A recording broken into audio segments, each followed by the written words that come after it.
Oh, there we go. We have Keith tonight. We do have Keith. Okay, excellent.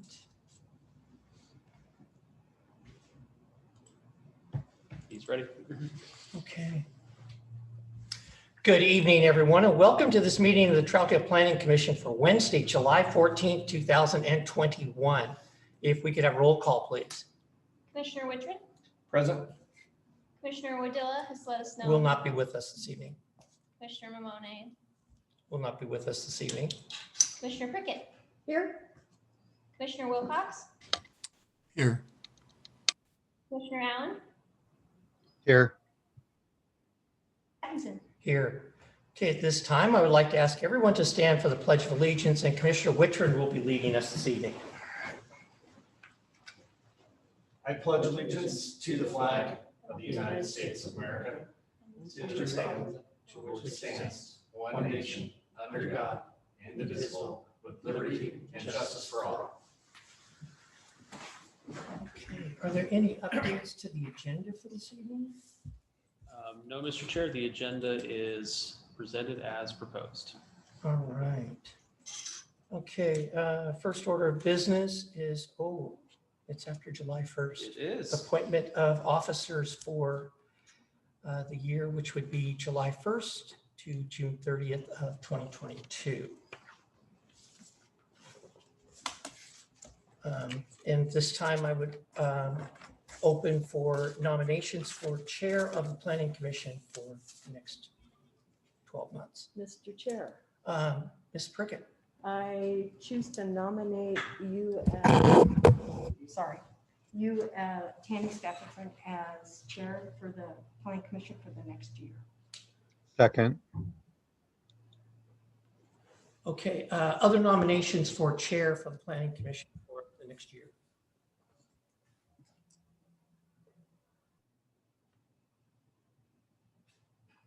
Okay. I move the nominations closed. Okay. And Second. Motion and second to close nominations. All those in favor say aye. Aye. Opposed? Okay. And now we'll open the floor for Vice Chair for the next year for the Planning Commission. Mr. Chair, I would like to nominate Jordan Wittrin as vice chair. Okay. And we have a second for that? Second. Okay. That voice again. And do we have other nominations for Vice Chair for the Planning Commission? I move the nominations closed. Okay. Second. Okay. We have a motion and second to close nominations for Vice Chair. All those in favor say aye. Aye. Aye. Okay. Motions are closed. Now we'll vote on the motions. Yes. We'll vote on the motion for Chair for the Planning Commission. All those in favor of Tammy Stapleton signify by saying aye. Aye. Opposed? Okay. Carries. And all those in favor of Jordan Wittrin for Vice Chair signify by saying aye. Aye. Aye. Okay. Opposed? Okay, that carries. Congratulations. Thank you. And at this time, I would like to ask if there's any public comment on a non-agenda item this evening. Anyone wishing to speak to the Planning Commission on a non-agenda item? Okay. Anyone online? Amber? I did not receive any in advance of the meeting. Okay.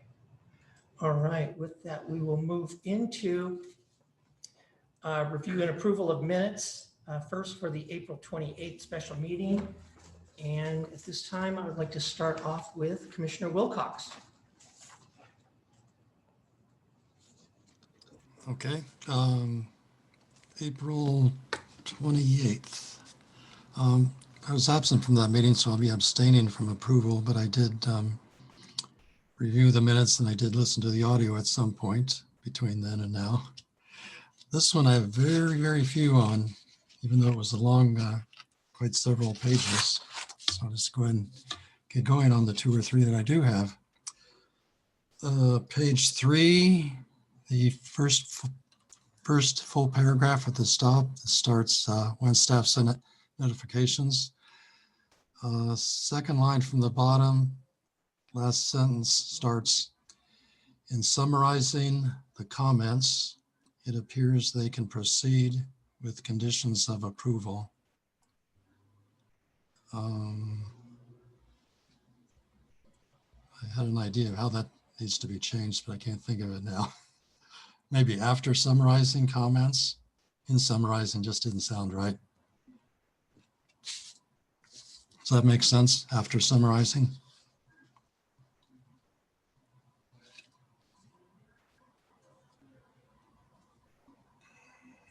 Um,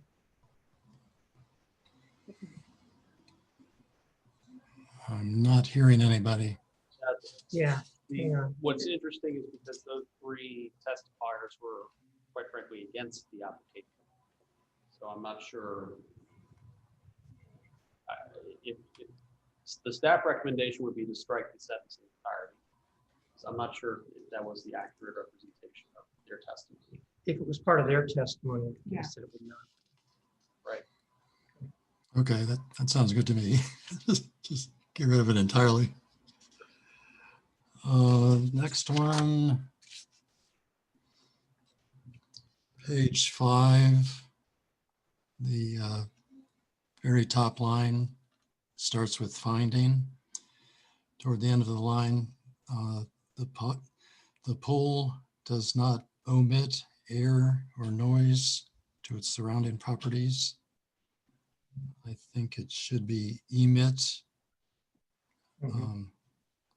I don't know about emit air, maybe emit air pollution or something to that effect.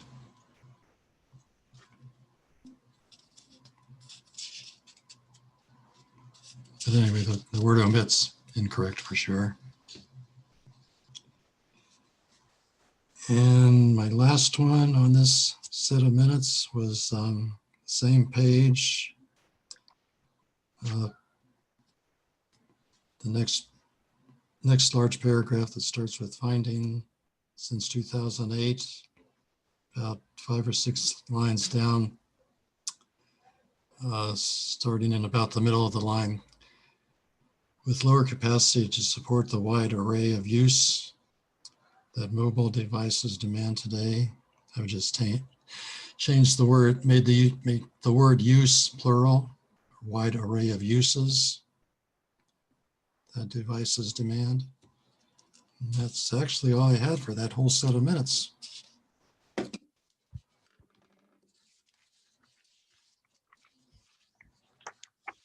Okay.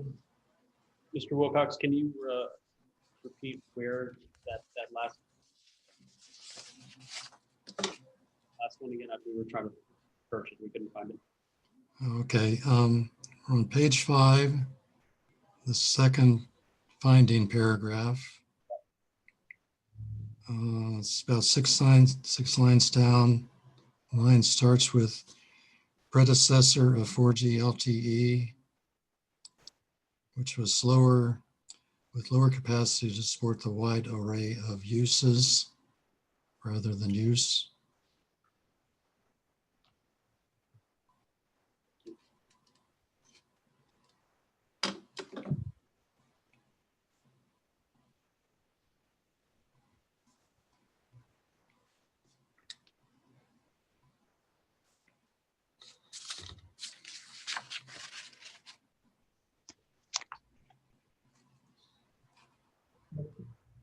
I move that we accept the minutes of April 28, 2021 as amended.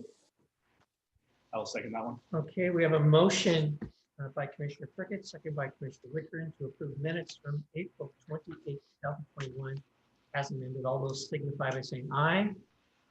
Aye. Opposed? And abstained.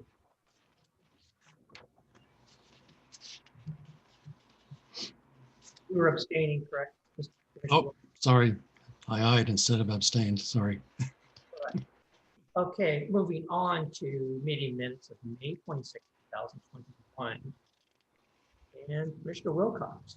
Okay, May 26, 2021. This one was shorter, but it had some bigger problems. Okay, let's see here.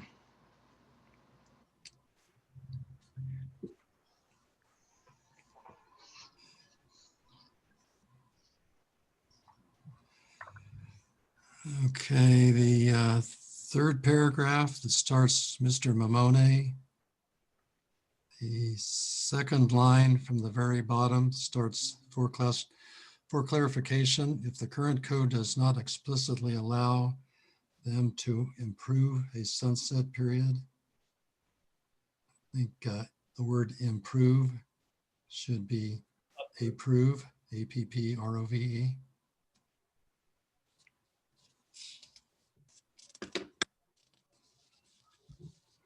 You got that one? Mhm. Okay.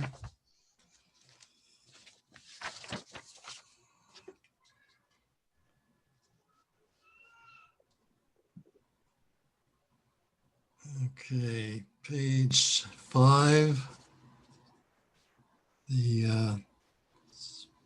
About the fourth or fifth paragraph from the top, the building lands inventory.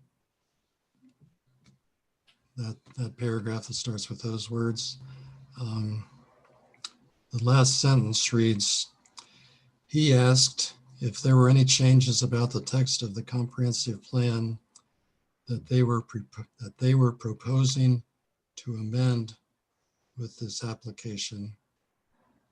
I think the he refers to Chris, but I'm not sure who the they refers to. Is that referring to the planning commission? I think that he is in fact me,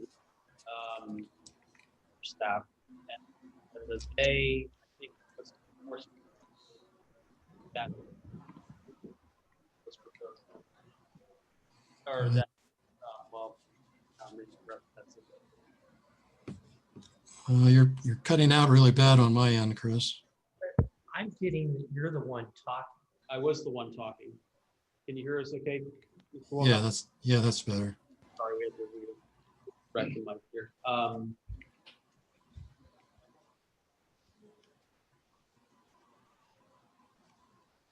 So who is the they?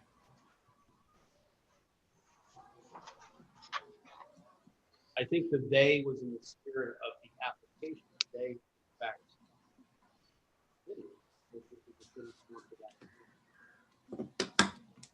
so it probably just needs to read cleaner. I think what we were doing before we moved to the findings and covered the findings, we were asking if there were questions from the planning commission about that particular comprehensive plan edits that were being proposed. So really, I mean, that was just kind of did we capture everything okay? I'm not sure how substantive it truly is. Yeah, the only thing you could do if you wanted to is put in parentheses who's being referred to.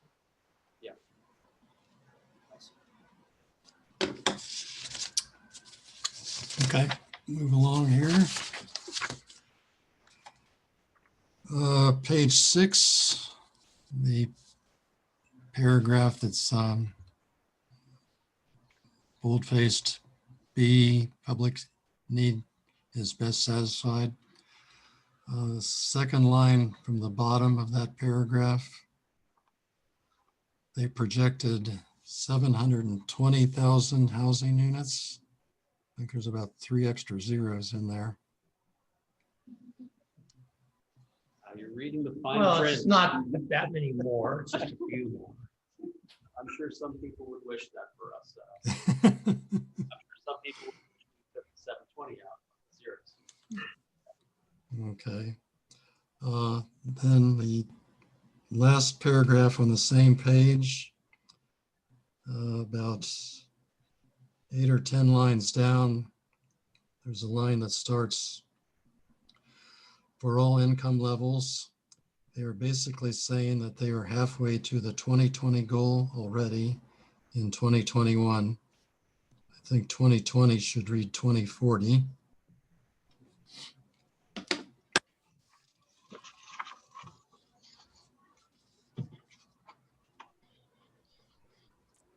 They might have confused that with the 20-year goal, which would have been in 2040.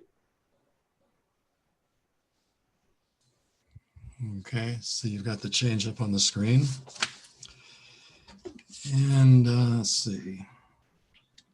A couple more.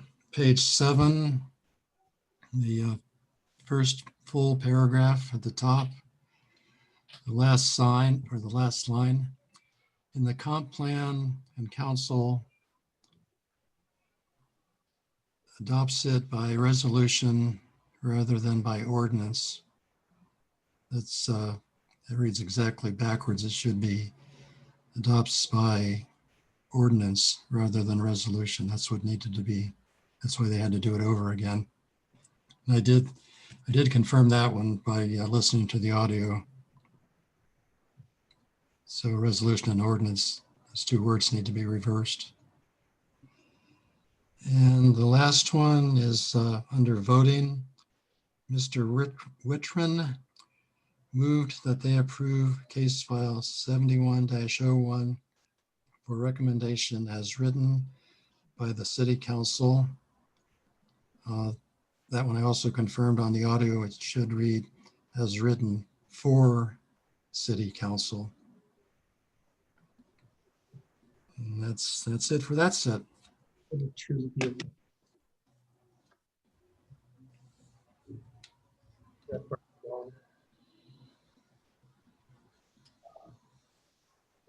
That's written to the city council.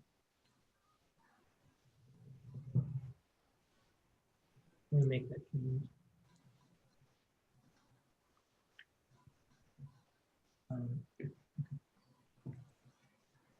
All right.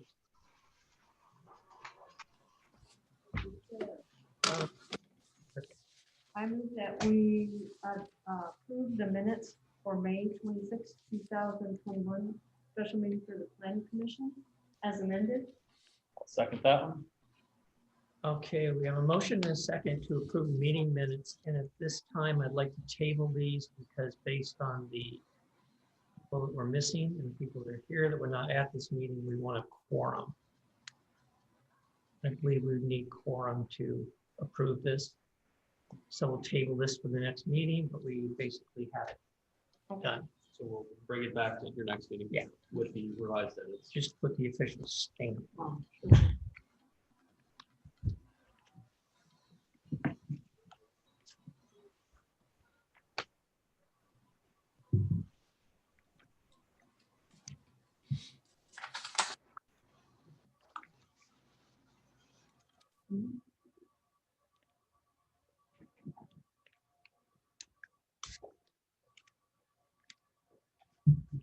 And are we ready for this one?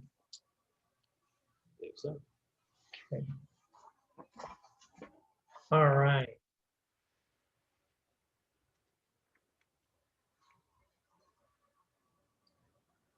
Tonight we have case file LU 2021-2021 Reynolds High School new lighting system. This is a type 3 application. Chair And Stephenson, yes, I have a potential conflict of interest. okay. My wife is an employee of Reynolds School District. We derive a small portion of our income from Reynolds. Let's just say she's not in it for the money.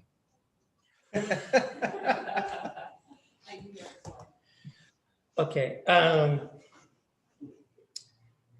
Hang on, I'm going to cover that in just a second, okay? Okay, thanks. All right. And before we open the public hearing, there's a few things I'd like to go over.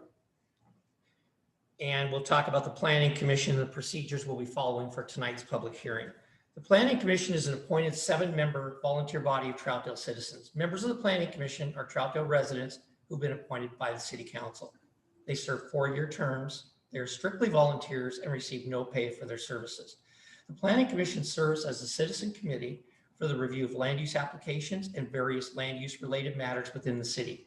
Items which the Planning Commission considered include uses of land, subdivisions, major variances, land use policy plans, and development regulations. For some land use applications, the Planning Commission makes a final decision. For other applications, they are making a recommendation to the City Council, who renders the final decision. Quasi-judicial public hearings are held in accordance with Oregon law and procedures contained in the Troutdale Development Code. The hearing proceeds as follows. City staff presents their report, which includes applicable criteria and standards for the matter under consideration in the land use application. All testimony and evidence should be directed towards these criteria. If you believe that other criteria in the Comprehensive Plan Development Code or other city land use regulations apply, you must identify these criteria and explain why they apply to the decision. The Planning Commission accepts public testimony relating to the application. The applicant is allowed to speak first, followed by proponents, then by opponents, and then by any parties neutral to the application. An opportunity will be provided to anyone testifying to clarify any issues raised. All issues raised by a participant during the public hearing must be sufficiently clear and specific to allow the Planning Commission and other parties an opportunity to respond to those issues. Failure to raise an issue during this public hearing may invalidate a future appeal based on that issue. Prior to closing the public hearing, any participant may request an opportunity to present additional evidence or testimony regarding the application. The Planning Commission must grant the request either by continuing the public hearing to a future date or by leaving the record open for at least 7 days to admit only that specific additional written evidence or testimony. If the record is left open for the additional written evidence or testimony, any participant may file a written request for an opportunity to respond to new evidence submitted during the period the record was left open.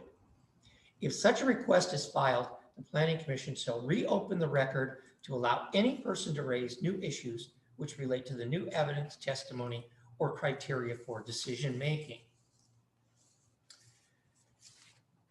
And tonight's application is a type 3 quasi-judicial hearing. The Planning Commission will be the deciding body on this application. And if you wish to speak tonight, please say your name and address into the microphone for the record, as these proceedings are recorded and televised. And before we open the public hearing, I'd like to ask, does any member have any ex parte contact or bias to declare other than driving by the site? Does anyone have any? Commissioner Prickett, please. I was working, I retired, but I work for the Roman School District.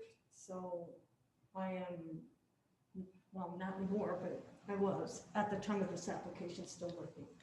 You recently retired. Recently retired. Congratulations. Thank you. Lucky you. Okay, is there any challenge for Commissioner Prickett? Okay. Anyone else have any ex parte contact, conflict of interest, or bias to declare? This is Commissioner Wilcox. I don't have any of the above, but we did receive a notification letter as being within the notification area. So I just wanted to mention that. Okay. Thank you, sir. Anyone else? My name is Ryan Hackle. I'm a lieutenant with Multnomah County Sheriff's Office. We've been in past contract with Reynolds School District to supply school resource officers with the school. Okay. Any other commissioners? Commissioner Allen? Yes. Yes.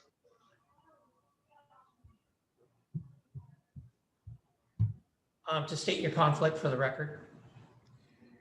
I have a potential conflict of interest. My wife is an employee of the Reynolds School District, and a portion of our income is derived from her employment. We have separate finances, so I don't actually know how much. I don't see it. How do you do that? I have one more thing. My in-laws own property within, and they were notified of this application. Okay. And does she work at that facility? I guess would be my next question. Yes, she does. She works at the high school. She's a teacher. Okay. Any challenge for Commissioner Allen? Nope. Anyone? No. Okay. Nope. And you stated your in-laws. You guys are killing me tonight. Okay, no other conflicts or, None for me. okay, great.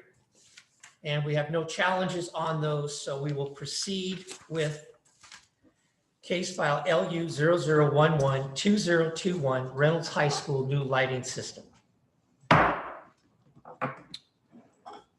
Okay, give us just 1 second, Mr. Chair. We'll pull up the presentation.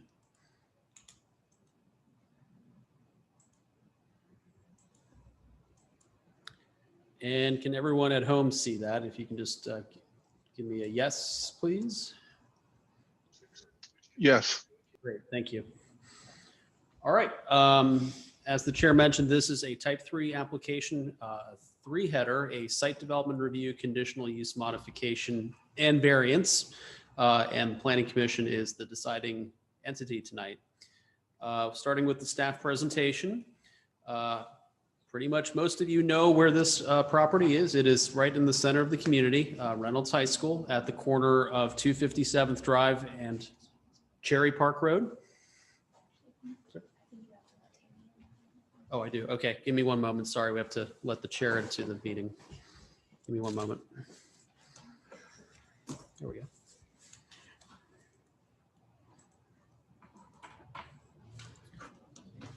Zoom meetings are fun, but hybrid meetings are more fun. Are you in? Okay. So the property again is at the southwest corner of Cherry Park Road and 257th.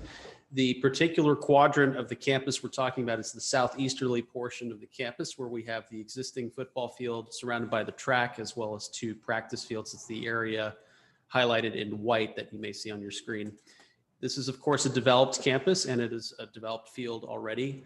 The land use is actually residential. This is a community service use upon a residential property, which is why conditional use is playing a factor tonight. Zoning is an R5 or a medium density residential, which is actually the same, well, actually it's a similar land use category as the properties immediately to the south. Immediately to the east, you have an apartment complex kind of directly bordering the white area, and of course 257th, a major arterial through the community. To the north is Cherry Park Road, the building part of the campus, and then some community service uses to the north, and to the west is additional ball fields and Columbia Park owned by the city. Now it won't let me advance. There we go. And most of you, of course, know this. This is the view from 257th. You are looking across the baseball field there to the tower. That tower is really closer to the location of where we're talking about. The ball field that is immediately adjacent to 257th is not included in this application. The image here on the right side is the general, the center part of that image is what we're talking about. So what's being requested tonight is installation of 70-foot tall light towers at 2 field areas. The existing football field, which is enclosed by the track, that would be for full illumination of the field. And on the existing practice areas immediately to the east of that field, where the exhibits show partial illumination with the light posts on the west side of that field, not on the east side of the field, right up against the apartments there. So there are 3 required approvals, and all 3 need to happen in order for the full application to be approvable. The site development review needs to occur because improvements are being made to the site.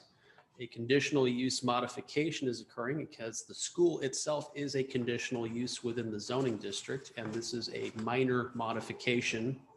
So we have to go through criteria for that. And because of the height of the light posts, a variance is being sought due to the height of the light tower.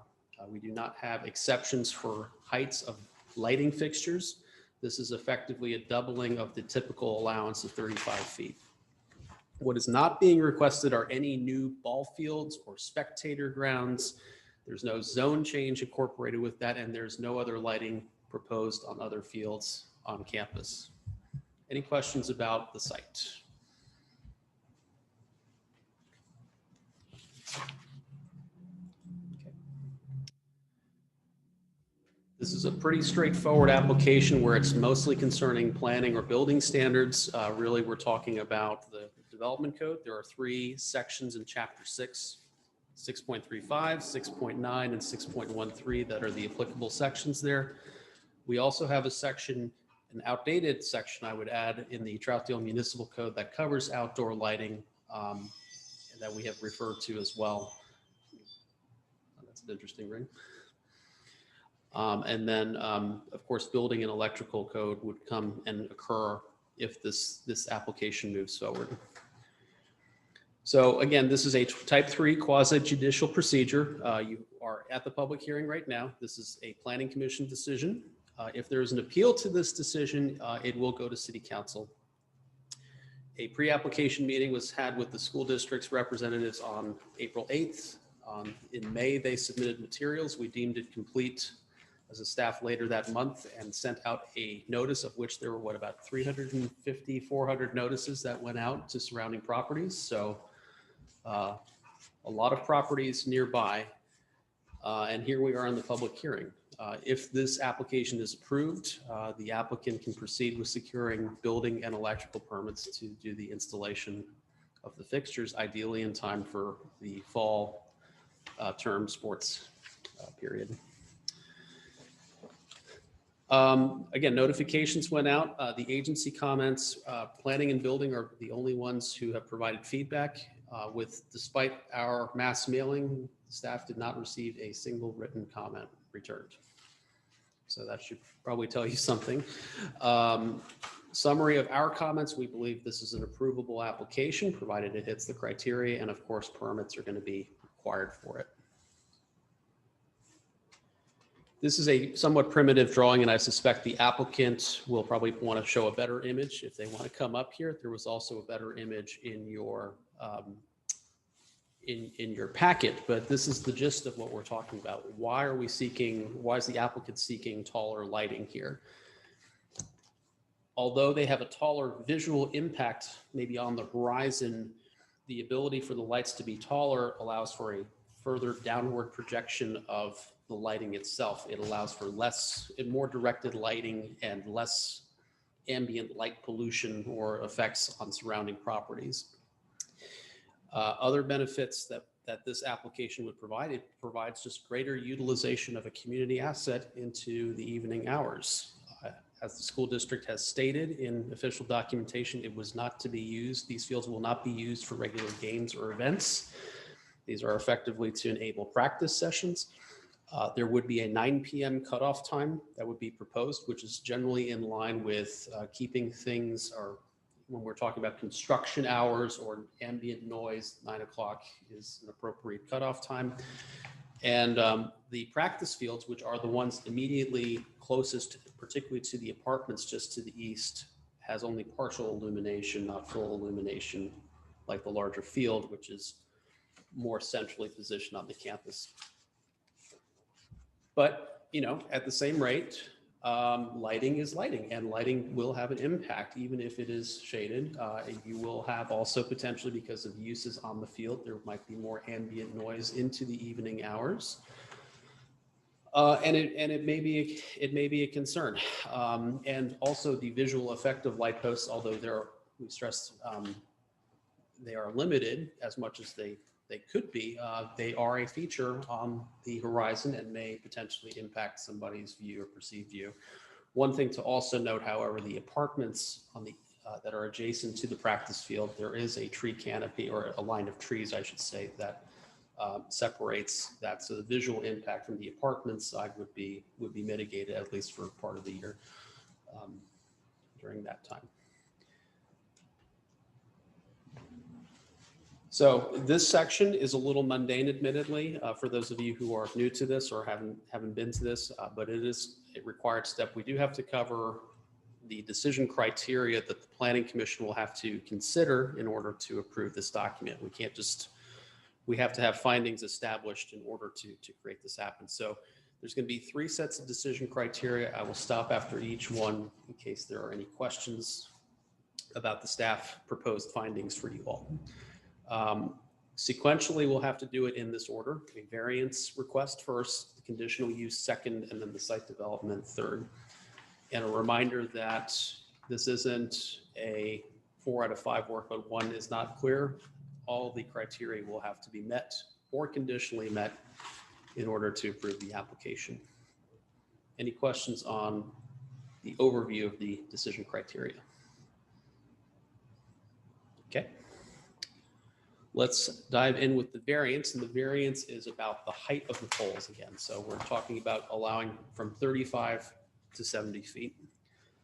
First criteria is that specific circumstances or conditions on the site apply to this property and are not typical of the general conditions in the surrounding area. This is a large property, large size that can accommodate a high school and parking and fields have been on that site for many years. It is not typical of residential properties, even though it is zoned residential. No other property in the area would have a similar large use for light, except maybe for the park next door. That is actually technically zoned open space, so it's a different, it actually has an exemption for a height maximum. So we believe this is a unique circumstance. The criterion is met here. The variance authorized will not be injurious to adjacent properties or to the surrounding neighborhood, otherwise detrimental to the public welfare. Installing a 70-foot light pole allows, again, the light to project downward onto a field as opposed to a shorter pole that would have to project across, which would result in more light spill and glare. The applicant did provide some engineering study or estimate that shows horizontal foot candles would be measurable. We have standards in our lighting section that talk about the maximum light level that is allowed to be emitted. And at most points along the shared property lines, the foot candle measurement is closer to 0. So we believe, based on the engineering analysis, that the spirit and intent of this has been met. In addition, of over 350 sent out notices, we did not receive a single public comment objecting to this application. And unless we have somebody on call tonight or in the crowd, I don't believe this hearing will have any. So again, we believe if there was an objection, it would have been raised. We feel the criteria was met. The variance authorized will be consistent with the general purpose and intent from the provision which a variance is sought. Again, the variance seeks to restrict a height of, the standard wants to restrict the height of structures 35 feet. We don't make a distinction for this zoning district to allow for taller light fixtures. So in this case, since we're talking about a fixture and not a building, we believe the criterion is met here. It is not defeating the purpose of the general height standard of regulating building height. And the variance is the minimum necessary to relieve practical difficulty with full compliance, minimize the resulting hardship. A lot of times when we've seen poles like this, they can be in excess of 100 feet or even taller. 70 feet is a reasonable standard, we feel. And it reduces the light spill and glare to neighboring properties as demonstrated by the engineering. Allowing this relieves the hardship that the school district or the high school cannot use the fields after dark, and that is particularly troubling in the fall and winter months. So we believe the criterion is met. These are the criterion again for the variance. Before we move on to the conditional use criteria, are there any questions from the commission on the variance findings? Questions for staff? Not at this time. Okay. I'll save mine. You like to save the best for last, that's all right. The decision criteria for conditional use. Again, the high school was approved almost 40 years ago as a conditional use permit. So when we have changes to the high school, oftentimes we have to go through this process. I may have had my years mixed up. You were giving me a look. Yeah, I just hate to say it was more than 40 years ago. At least 40. No, it's more than 40. I don't have the exact year, so. Not that I would know, but it was, yeah, I would. quite a while back. Fair enough. Needless to say, we've had a lot of land use cases over the years with the high school because when changes are made of this type, you have to go through this process. This is considered a minor change to this campus. So they can be approved, minor changes can be approved if they meet the following criteria. Do they violate any previous conditions of approval for the land use? The last time we really had an application with the high school, there were some concerns about past concerns with traffic or allocation of parking. According to the applicants and their engineers, there's no projected increase in trips to the site and no need for additional parking because these are students or coaches or parents who would be already on campus during daylight hours. It's not generating games or away traffic, so we believe the criterion is met. It does not change the use as defined by the development code or the building code, the Oregon Structural Specialty Code. Again, the high school is considered a community service use. Lighting is just a way of facilitating the use of that use. So the addition of lighting would not change the land use of the high school. We believe the criterion is met. This application does not change the boundaries of the development. It will be placed again near existing fields within the boundaries of the development. No additional land for this is being sought, so we believe the criterion is met. The individual or cumulative changes do not increase the floor area on the site by more than 10%, et cetera, et cetera. Again, this is an application that is not involving structures that would increase the floor area. The site is an already approved site, and square footage added by the addition of the light posts themselves on the ground would be minimal. The applicant is going to be, through a condition of approval, as we request, would have to give us a site plan containing the square footage of the poles. So we believe the criterion is conditionally met, provided they submit that with their building permit application. And lastly, the site does not increase traffic volumes to the site more than 10% over the current conditions, as mentioned in a previous finding.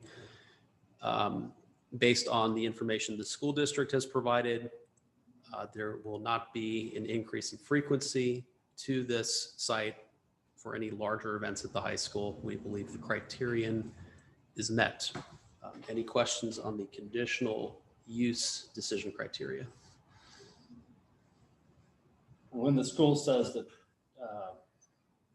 there are no larger events going to happen, but what is keeping that from changing in the future, which will change the traffic flow? Is there going to have to come? They would have to come back to you all, because that would change the traffic patterns of it, which would change the spirit of the conditional approval that you have historically approved or potentially could approve tonight. I can just see where there would be like one-off events that could potentially change something.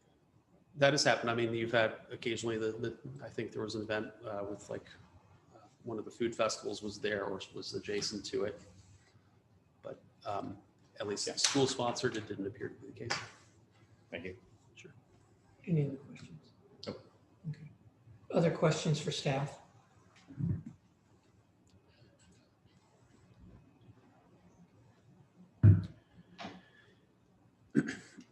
All right, and moving into now the site development review criteria.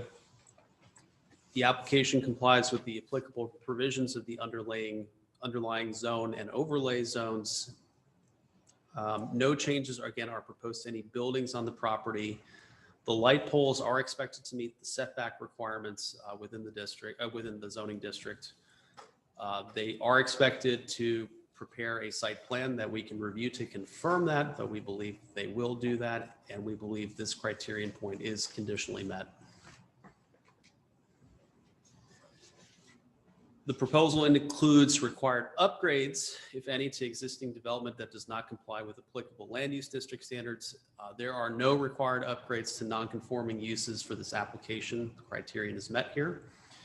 The proposal complies with all of the applicable site design and development standards of this code, such as landscaping and parking. Again, there's no landscaping, site orientation design, or parking requirements associated with the addition of light poles. Criterion is met. And the proposal meets all existing conditions of approval for the site or use as required by prior land use decisions. Again, the conditions of approval for the most recent case file from 2 years ago, 19-029, have been met. There are no outstanding conditions of approval from previous decisions. The criterion here is met as well. Any questions on the site development review criteria? Okay. All right. We recommend approval of the application with the following conditions, which are very minimal. Really, the second one of the planning one is the true one, which we indicated. As part of building permit submittals, the applicant shall submit a site plan providing the square footage of improvements from the light poles, basically how big of a slab and foundation are you pouring, as well as any measurements to the property lines to confirm that the setback requirements are met. Item 1 basically talks about ensuring that you have to satisfy that condition.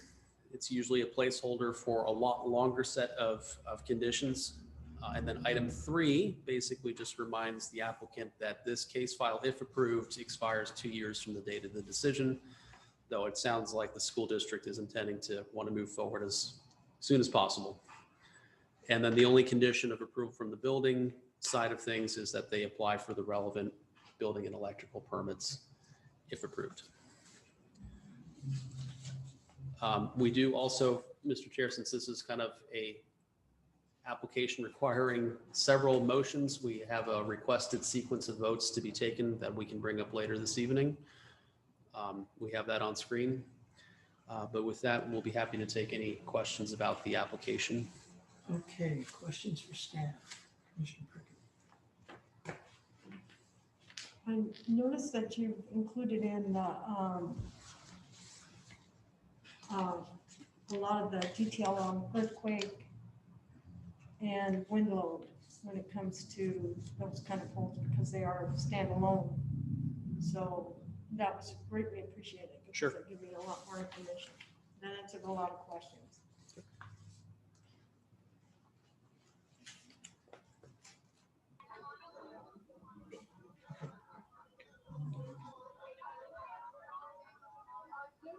Commissioner Allen?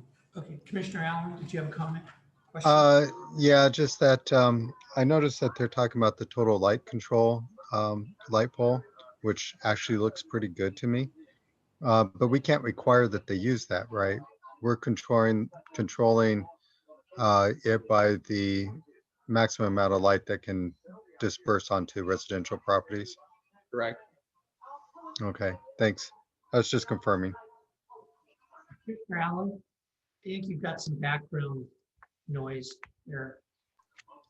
Yeah, I think my wife has the TV on. I can ask her to turn it down. We're far more entertaining than whatever programming. Yeah, I mean, I can't believe she's not watching this. Amazing. Okay, anyone else? Commissioner Wilcox? No? Okay, tree removal plan? I didn't see that. Do we have a reference to it? No. Okay,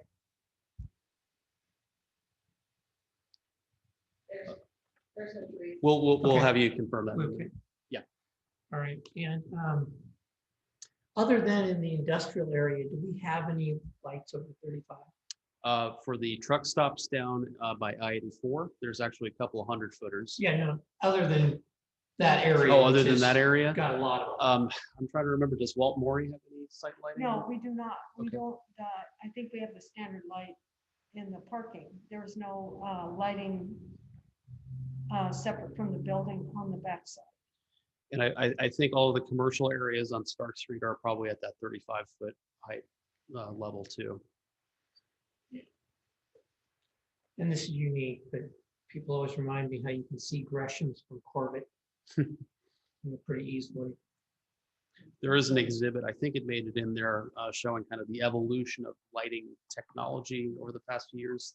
Granted, that's a little bit more of a company or product profile, but if that's at least somewhat encouraging, staff was at least encouraged to see that. Okay. Okay, anyone else have any questions for staff?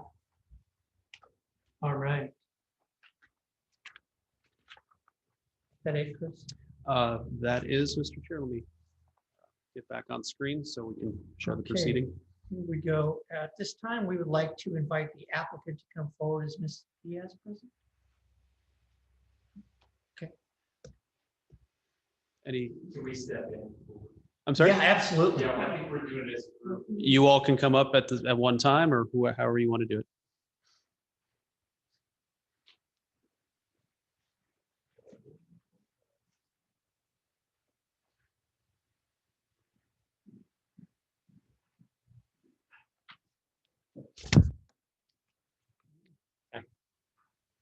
If you can also state your name and address for the record, please. Rick Charbonneau, Muscle Sports Lighting.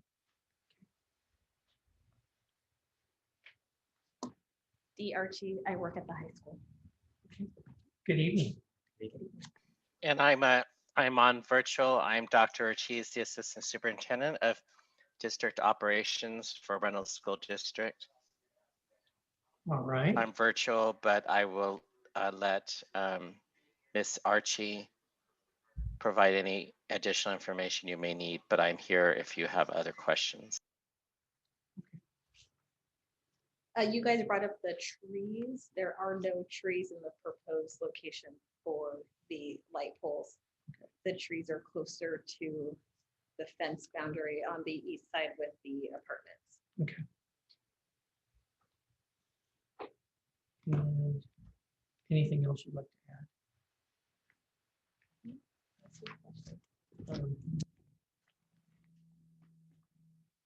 Have you seen the conditions of approval? Yes, I have. Okay. No questions on that? No. Okay. Any questions for the applicant? Yes. Commissioner? Just more curiosity than anything else, staff has said we have not had any responses back from the public regarding all the notifications that went out. I was wondering if at school level, have you guys received anything pro or con, any comments from the community? I am not aware of any notifications. We have the Remind app and we have Let's Chat, and any comments are forwarded to the appropriate school. And I haven't seen any. Okay. Thank you. Okay. Other questions for the applicant? Commissioner Wilcox or Commissioner Allen have any? This is Commissioner Wilcox. Actually, looking through the applicant's material, I couldn't tell how many 70-foot poles that are being proposed. I looked at the map and the spreadsheet, and I really can't tell how many poles we're talking about.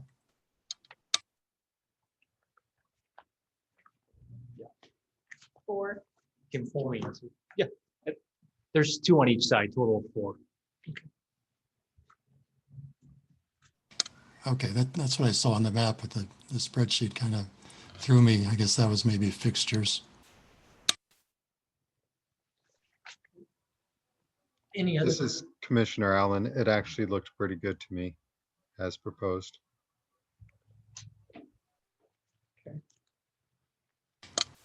I had a couple other questions for the applicant while we got them up and center. The letter from the school district I'm looking at, and it says the illuminated areas will also offer enhanced security to the south and east of the school property. That kind of implies to me extended hours, but then the very next paragraph says the hours of operation are dusk to 9 p.m. Monday through Friday. So I'd prefer to have a condition that be lights out at 9 p.m.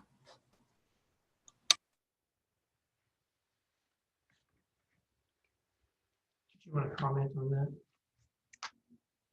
with our open campus, we are susceptible to vandalism sometimes.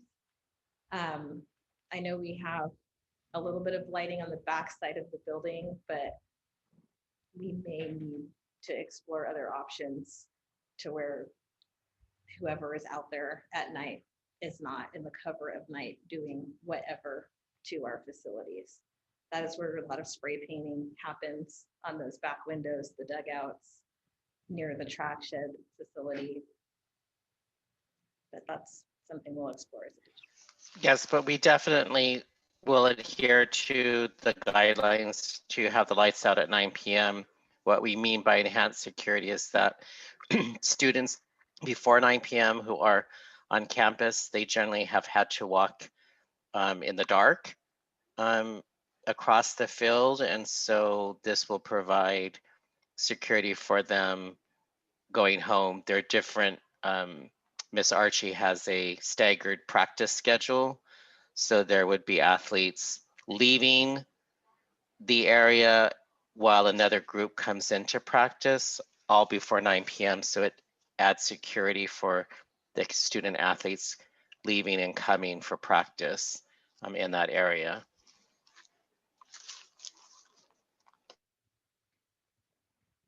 Anything else, Commissioner Wilcox? Okay, no, that's good. Thank you. Would you have any students leaving after 9 p.m.?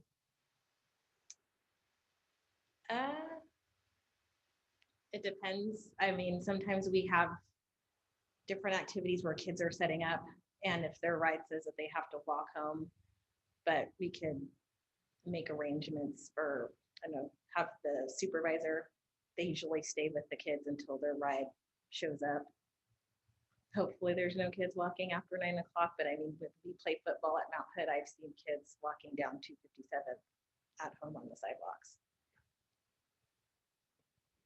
Just wondering if necessary, is there a way to put in like some lower level lighting for security purposes? That's incumbent on the district, provided it's under 35 feet in height, they can do that with a simple electrical permit. And if we were to have something that was beyond 9 o'clock, we would do a special use permit like we did when we would have the carnival on campus, Right, and whatnot. I would think that 9 p.m. would help out with the neighborhood too. Okay. Any other questions for the applicant? Okay. Anything else you'd like to add? Okay. All right. Thank you so much. Thank you. Thank Did you we guys. get their addresses for the record? Yeah, can you, I think we got your names. Can we get your addresses, please? That's part of our state record. Yeah. This is Rick Charbonneau of Musco Sports Lighting. Address is 2240 Northwest Petty Grove Street, Portland, Oregon, 97210. You can use the school address if you need to. 1698 Cherry Park Road, Troutdale, Oregon, 97060. Perfect. Thank you. Thank you, guys. Is there anyone wishing to testify as a proponent to the application?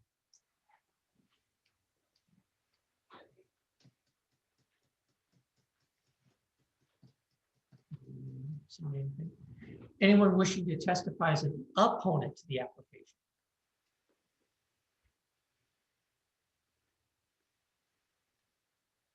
Anyone wishing to testify as a neutral party to the application?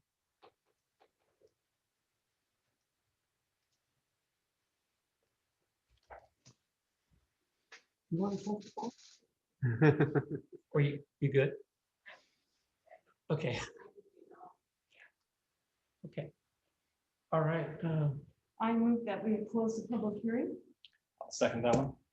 Okay, we have a motion and a second to close the public hearing. All those in favor signify by saying aye. Aye. Aye.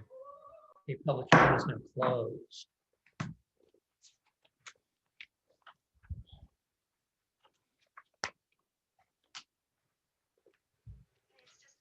Nice to meet you. She's a keeper. You on the other hand? Yeah. Okay. So I certainly would be a proponent of adding a 9 p.m. as a condition of approval. Mhm. Agreed. All days.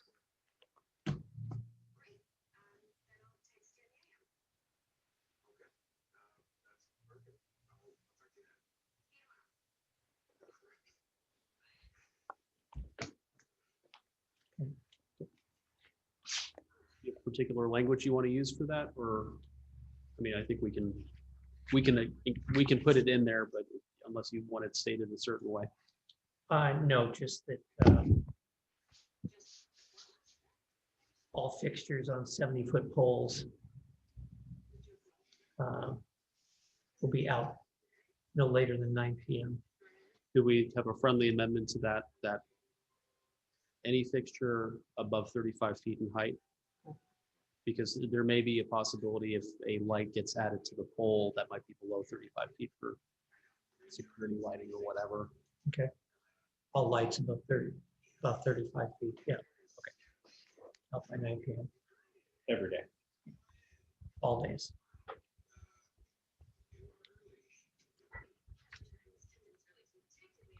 And the applicant seemed to be amenable to that.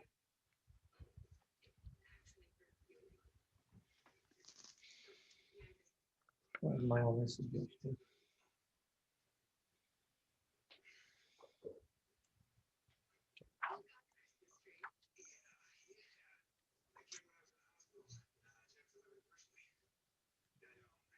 So you're putting the condition in. It would be condition 4 for planning, Okay. because it's technically, that's kind of a conditional use modification condition, which is fine. And it would be coming under a planning condition. So that would be planning condition 4. All Okay. light fixtures above 35 feet shall be turned off at 9 p.m. on all days. All right. Any other discussion?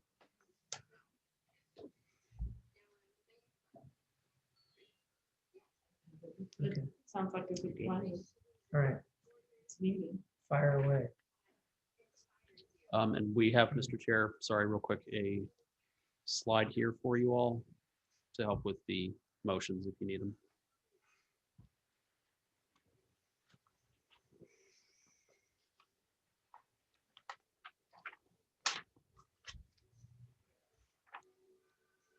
Okay, so we're going to take the variance first. Oops. Oh, where did my slide go? There you go. Yeah, variance technically has to come first in order for the others to be approvable. Mr. Chair, Yes. I Commissioner Prickett. move that we approve the findings, the variance for file number. I've got to look at this. You can just Sorry. read it on the screen. LU-011-2021 Reynolds High School new lighting system as amended, as approved, as written, sorry. I'll second that. Okay, we have a motion and a second for type 3 variance LU 0011-2021 Reynolds High School lighting system as presented. Okay, we have a motion by Commissioner Prickett, second by Commissioner Wittrin. Call the roll, please. Commissioner Wittrin, Yes. Commissioner Prickett, Yes. Commissioner Wilcox, Yes. Commissioner Allen, Yes. Chair Stephenson. Yes. Okay, that one carries. Madam Chair, I'd like to propose that we adopt the findings for the conditional use modification for case file LU 0011-2021 as presented. This way you have a modification. Or this modification as amended. The findings were not modified. We can do that with final order. Okay. All right. I second. Okay. We have a motion and a second for case file LU 0011-2021 conditional use modification as presented. Okay, call the roll, please. Commissioner Wittrin, Yes. Commissioner Prickett, Yes. Commissioner Wilcox, Yes. Commissioner Allen, Yes. Chair Stephenson. Yes. Okay, that one goes. Now, on to bigger and better things, site design review.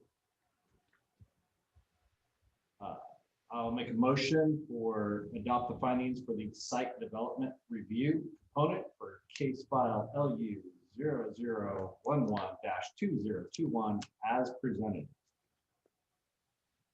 I second. Okay, we have a motion by Commissioner Wittrin, second by Commissioner Prickett for approval of site design review finding of fact for case file LU 0011-2021. Any discussion on or question on the motion? Okay, call the roll, please. Commissioner Wittrin, Yes. Commissioner Prickett, Yes. Commissioner Wilcox, Yes. Commissioner Allen, Yes. Chair Stephenson. Yes. Okay. No gavel? No, we're done. There you go. That one passes. Okay. All right, last one here. I'll make a motion to adopt the final orders as amended and approve the case file for LU 0011-2021 Reynolds High School new lighting system. I second. Okay, we have a motion and a second for case file LU 0011-2021 Reynolds High School lighting system. Final order and decision, finding of fact and final order as amended. Any discussion on the motion? Call the roll, please. Commissioner Wittrin, Yes. Commissioner Prickett, Yes. Commissioner Wilcox, Yes. Commissioner Allen, Yes. Chair Stephenson. Yes. Okay. Thank you very much. Mr. Chair, staff would request a 5-minute recess just to confer with the applicants. Absolutely. We will reconvene at, let's go 8:15. 8:15? Okay.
Sorry to interrupt if you can hear me. There's no audio on Zoom.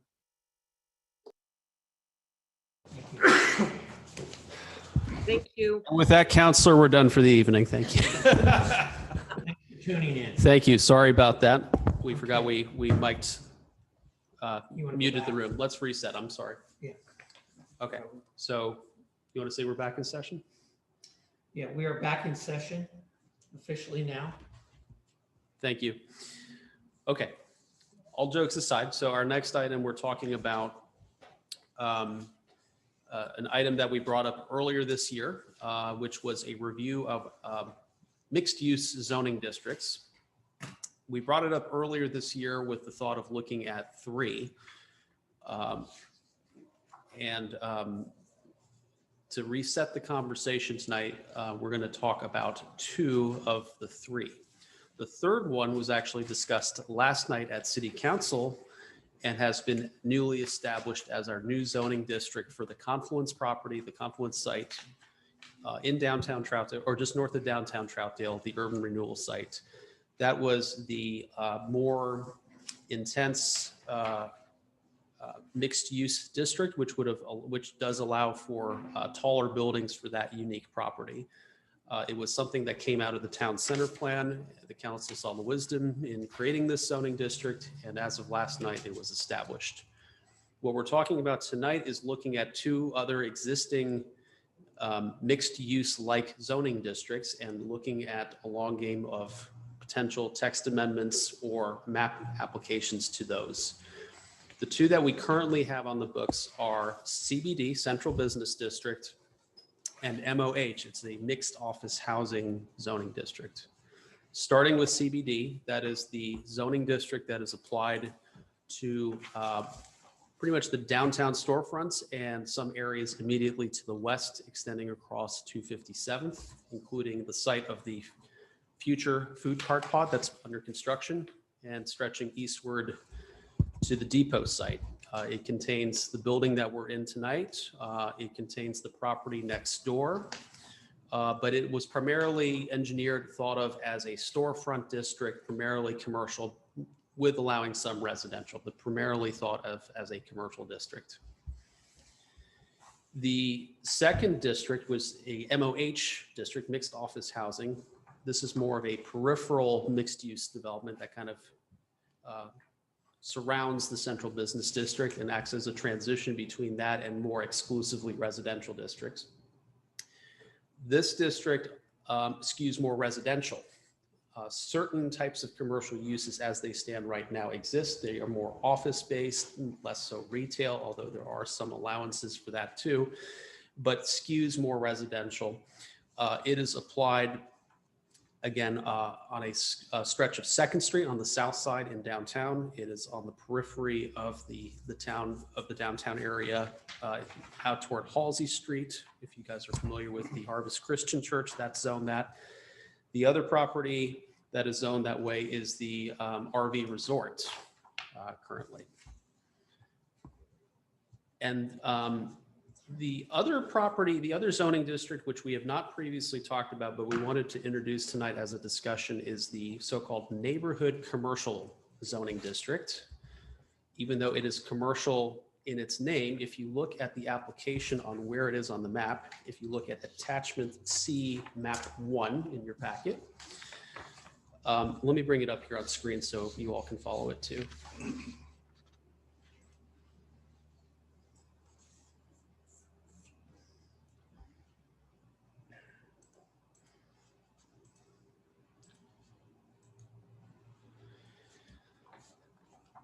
So again, map C right here that you have, or map 1 rather, attachment C, neighborhood commercial is that small stretch of properties basically running from the Sandy River to about where Visionary Park is, where the Turn of the Arts Center is right there. Although it says neighborhood commercial, most of the properties that are in this district as of right now happen to be residential. So it was always kind of a very unique name, a unique qualifier, and made us wonder, why is it called neighborhood commercial? And truly, what is the distinction between that and, say, mixed office housing? Does there need to be a distinction? And if we are resetting a conversation based on the town center plan as far as mixed use zoning and opportunities and opportunity sites that have emerged from the town center, does it make sense for us to have these distinctions would the community not be better served to look at potentially taking these 3 mixed-use characteristic zoning districts and talking about just creating 2? So CBD, Central Business District, we would propose to you as a staff that to better disclose its mixed-use characteristics, you consider that as a MU1, a mixed-use 1 zoning district. Fundamentally, the essence of it doesn't change. It is a built area. You maintain a 35-foot height restriction, and it still is commercially oriented. It does allow for residential. The peripheral areas would be MU2, more of a general mixed use. Again, the fundamental characteristic of it doesn't change too much. It's more residentially oriented, but it has commercial, maybe ground level commercial opportunities. So this map here, I'm going to transition between a couple maps. This is the existing zoning map as of today. And you see also here at the confluence site here at the top, it is in purple, the darker shade of purple right here. That's mixed use 3. That is the newly established district. So by creating an MU1 and an MU2 and an MU3, you therefore are creating a mixed use zoning classification, if you will, a mixed use category. So if you look here again, MU2, or what was MOH becomes MU2, what was CBD becomes MU1. This is again the existing map with the new labeling of these districts. Neighborhood commercial, which is in that salmon colored on the bottom right, that was that district we were saying that although it has commercial in its name, it is primarily residential and its existing character remains. Now, the question is there wisdom to see about consolidating the neighborhood commercial zoning district with the MU2? Because fundamentally, they're not all that different. And while we're doing that, and while we're looking at properties and looking at the town center plan and looking at these opportunity sites that we've established in the plan, do the existing zoning districts actually make sense for the properties and the opportunities that may provide? So this next map here shows several properties in this general town center area where you may wish to consider a zoning change. Some of these properties are individually owned and where we as a staff have had conversations about future long-term use of their properties. Some may be, for instance, exclusively residential and may wish to have a commercial opportunity. Some, like for instance, the property where the food cart pod is going on, are currently zoned as if it is in a downtown storefront environment. And quite frankly, that never made much sense. The food cart pod is going to have almost 100 parking spaces. That is not a feel, that is not a use that is characteristic with a downtown core environment. So that's why that property is highlighted. The same is true for potential development or redevelopment of this area right here, the property just to the west of us, that area where housing is being contemplated. A downtown storefront environment is not the exact same match that you're talking about for that type of development. And that little portion just north of the RV park, close to the depot area right here, shows a mixed use opportunity, but that is by far the most difficult property to develop in the entire city because it's entirely in a floodplain, in a floodway, and really is impossible to develop with our current standards. So should that be contemplated to be maybe open space as opposed to any sort of mixed use opportunity, but showing therefore that the balance of that peninsula area is developable. So, question on that last one, is that a particular lot right there? yes. Okay. Yeah, that lot is, as you see, it's isolated from the RV park. So where the MU2 label is actually the extent of the RV park. There's a small, what was a private residence on that northerly tip property, but to develop it or even frankly, even to move into it now is rather cost prohibitive. because of the insurance concerns. So looking at the map now, looking at properties that have either been identified by the town center plan or that staff has had conversations with property owners as far as future use. These are some potential properties that we would ask you folks downwind to consider looking at rezoning. That does not mean it's going to happen overnight, and there's still going to have to be some conversations that to be had to get the details of these zoning districts right. So I'm just alerting you that this is part of, this might be toward the end of a longer conversation here. But if we were to look at these properties and we were to apply these mixed use zones, what you see on this map, map 4, shows all of the mixed use zones that would be in Troutdale. Those areas that were highlighted in that previous map right there explain what the change could potentially be based again on individual conversations with property owners, or based on some suggestions that were made in the town center plan. As you see here, that neighborhood commercial strip right here would turn into MU2.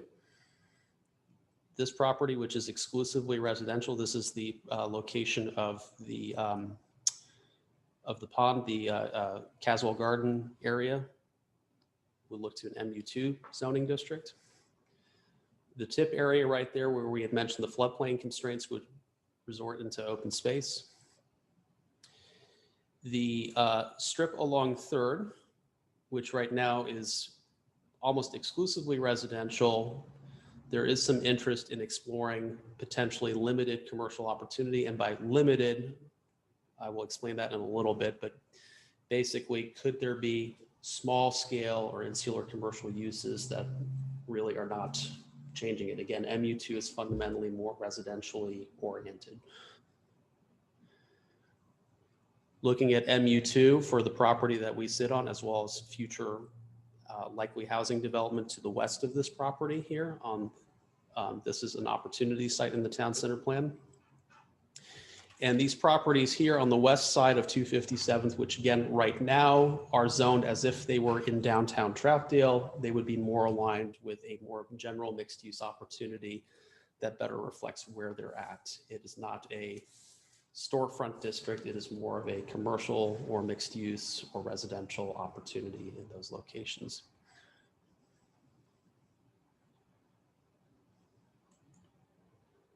So this would be the potential completed map right now.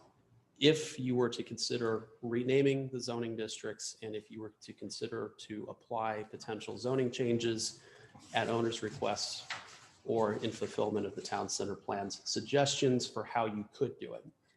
Again, the town center plan, I want to stress, is not a binding document. It is a suggested document. So if you or if property owners on any of those black boxed areas do not want to change their zoning district, that's ultimately the choice of the city council with your recommendation one way or the other.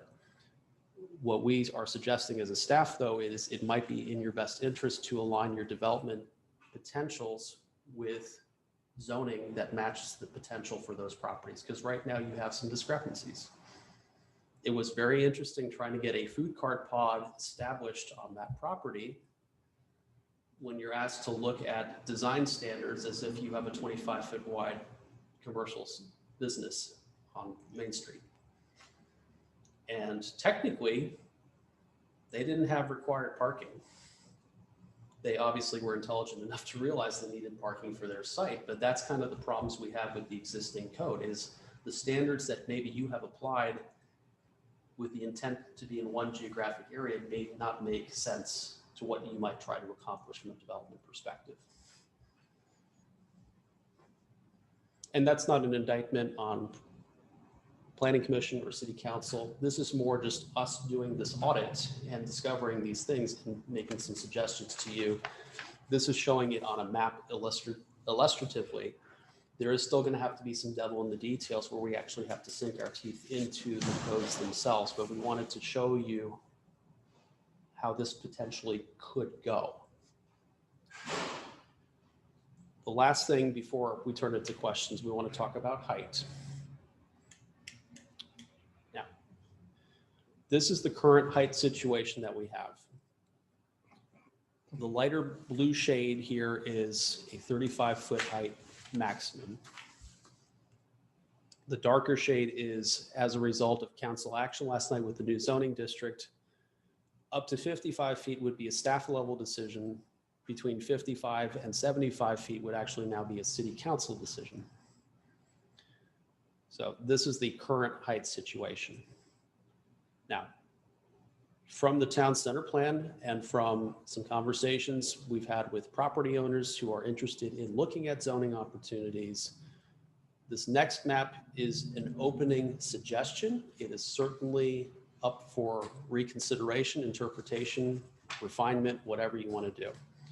But this next map would show kind of, if you were to consider these rezonings, what the implications for height might be. Oop. And that is not the map. Hang on one second.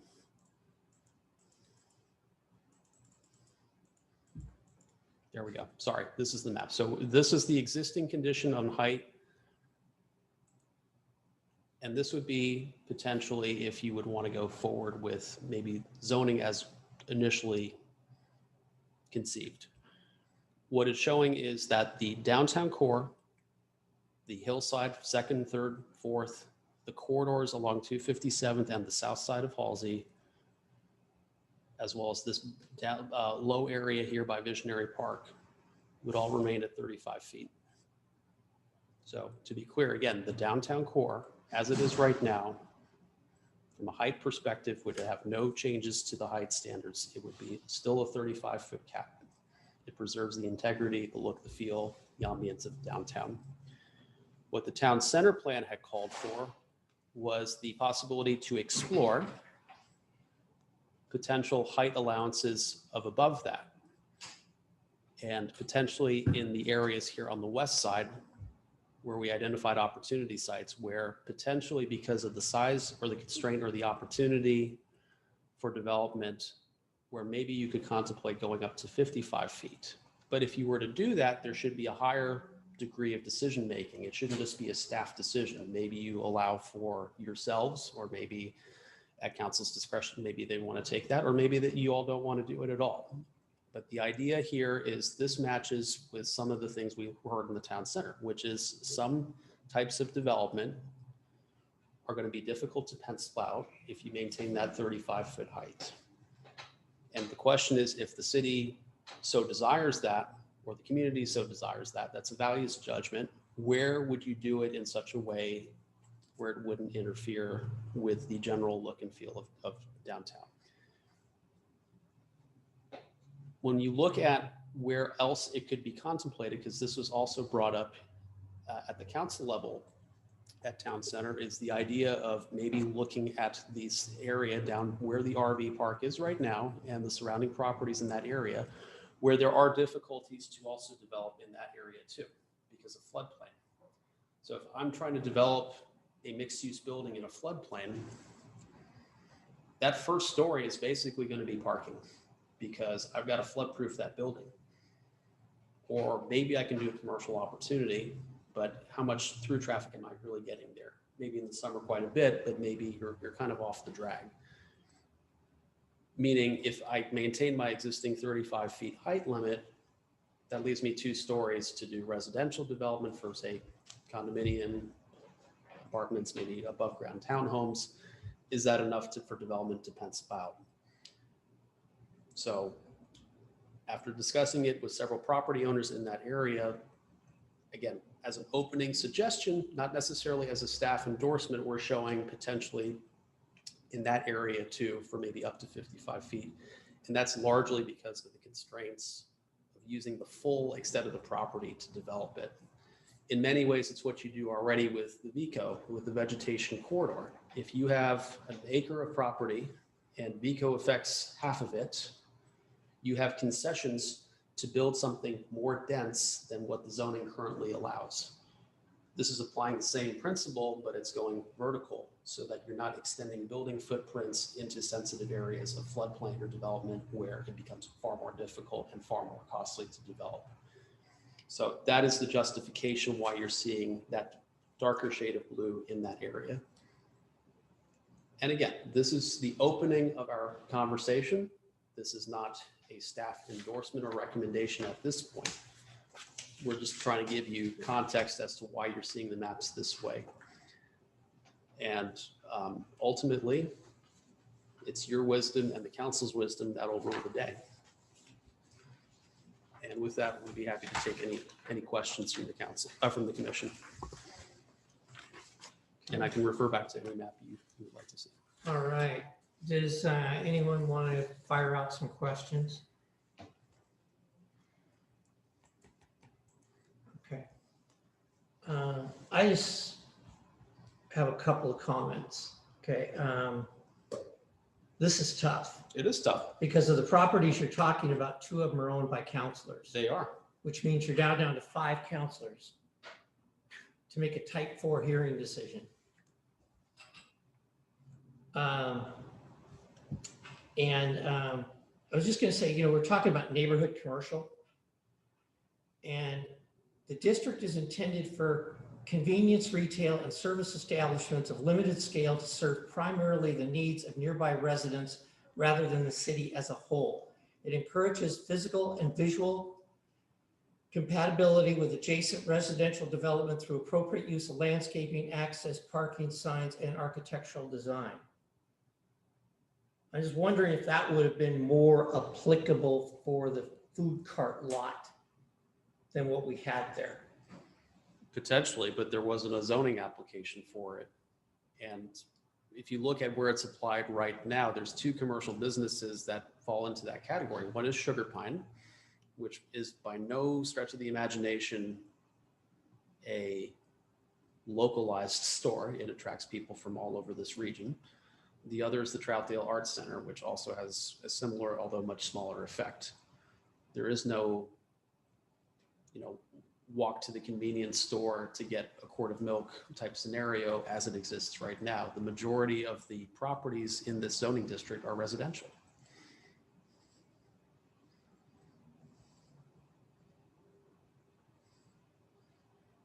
Okay. I mean, regardless if you want to consider merging it or blending it with the MU2, we just feel that that district in particular is not doing what it's saying it ought to be doing from a purpose statement. That's, I guess, and Right. I mean, if you want to contemplate it differently, that's perfectly fine. We're just saying that if you're looking at an opportunity to consider mixed use, this might be the opportunity to look at neighborhood commercial as well. As a whole. The concept of that zoning district. Okay, because I'm saying, like, when we had a Troutdale Market Center, that enabled the city to put different restrictions on it. But that was a community commercial zoning district. That is a different It zoning was district. neighborhood commercial. No? Okay. And that's the other thing too. What is the difference between neighborhood commercial and community commercial? I guess the other thing I'd say, like, for the, some of these, I'm all for developing things, but like the property that's got the RV park on it. Mhm. Okay, we haven't changed the zoning or harmed anybody. Right. Right. Okay, We'll keep so it would be creating an opportunity where there isn't one presently.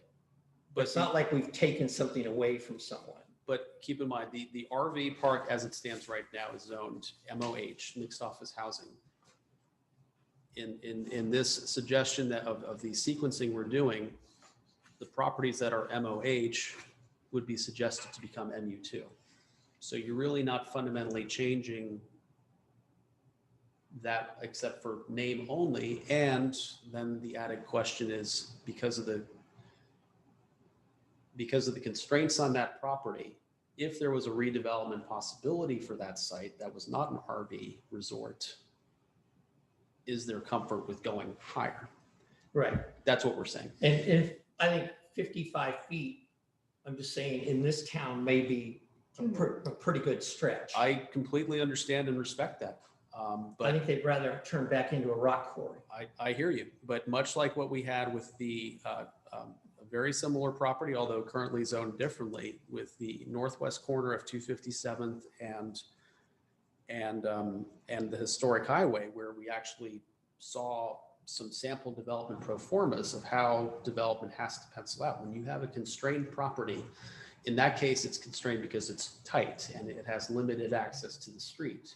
And you have to design it in such a way, and you're trying to establish maybe that mixed use environment where you have a ground floor retail or residential above it, you know, as an optimal thing, or maybe you do a hotel, which was also looked at. In order for development to pencil out, it has to have at more than 3 stories, meaning higher than 35 feet to make it pencil out, or else you have to subsidize it if the city really, or the community really wants it. And with the Peninsula Tract, because of the edits that were made when the town center plan was adopted at the council level, mixed use development is now considered a primary or preferred land use type for that area. By the council. By the council and by the adopted plan, even though at the time, the town center committee had suggested that that should be more of an open space or residentially applied zone. So what we're showing here is basically a justification and a suggestion on how you could allow mixed use development to occur. But the only way probably to allow it to pencil out on that site is if you give it the possibility to go higher, not the outright allowance. They would have to go either in front of you or council, depending on how this code gets written, in order to get that break. They have to justify it. They have to demonstrate that by going higher, they're not visually impacting it, that they're in the spirit of the town center plan.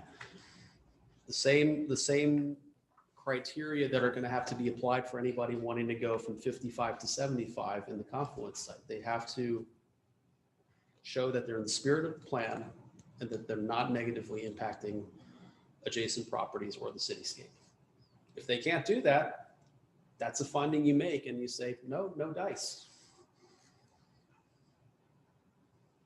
That may be a finding we make, but that may not hold up when it goes to council. That's always the risk you take. You know? Yeah. I understand what they did. I'm also thinking about the small town feel Oh, and all of absolutely. these things that are prominent in the town center plan. And I just have trouble with a 55-foot development right there and wondering how that's part of a small town feel. Could just, I mean, that's just my opinion. Well, and the people that live on the west side of that, those townhomes, they're gonna look, if they put 55 feet up there, they're not gonna be, that's what they're gonna look at. They're gonna look at this 55-foot building or what structure. I mean, they look over the RV park as it is to the gorge, the Sandy River area. And you won't be able to see that if the 55-foot building goes in. So Well, you're gonna look at a wall with windows. One thing to remember though, is like you're just saying, there is an RV park right there. Mhm. No matter what you do with the zoning, or if you leave it alone, or even if the RV park was the one instigating this change, and again, it's not changing, this is a relabeling of it. What would be Right. different is maybe the allowance to go higher outside of a variance process. And that's the thing too.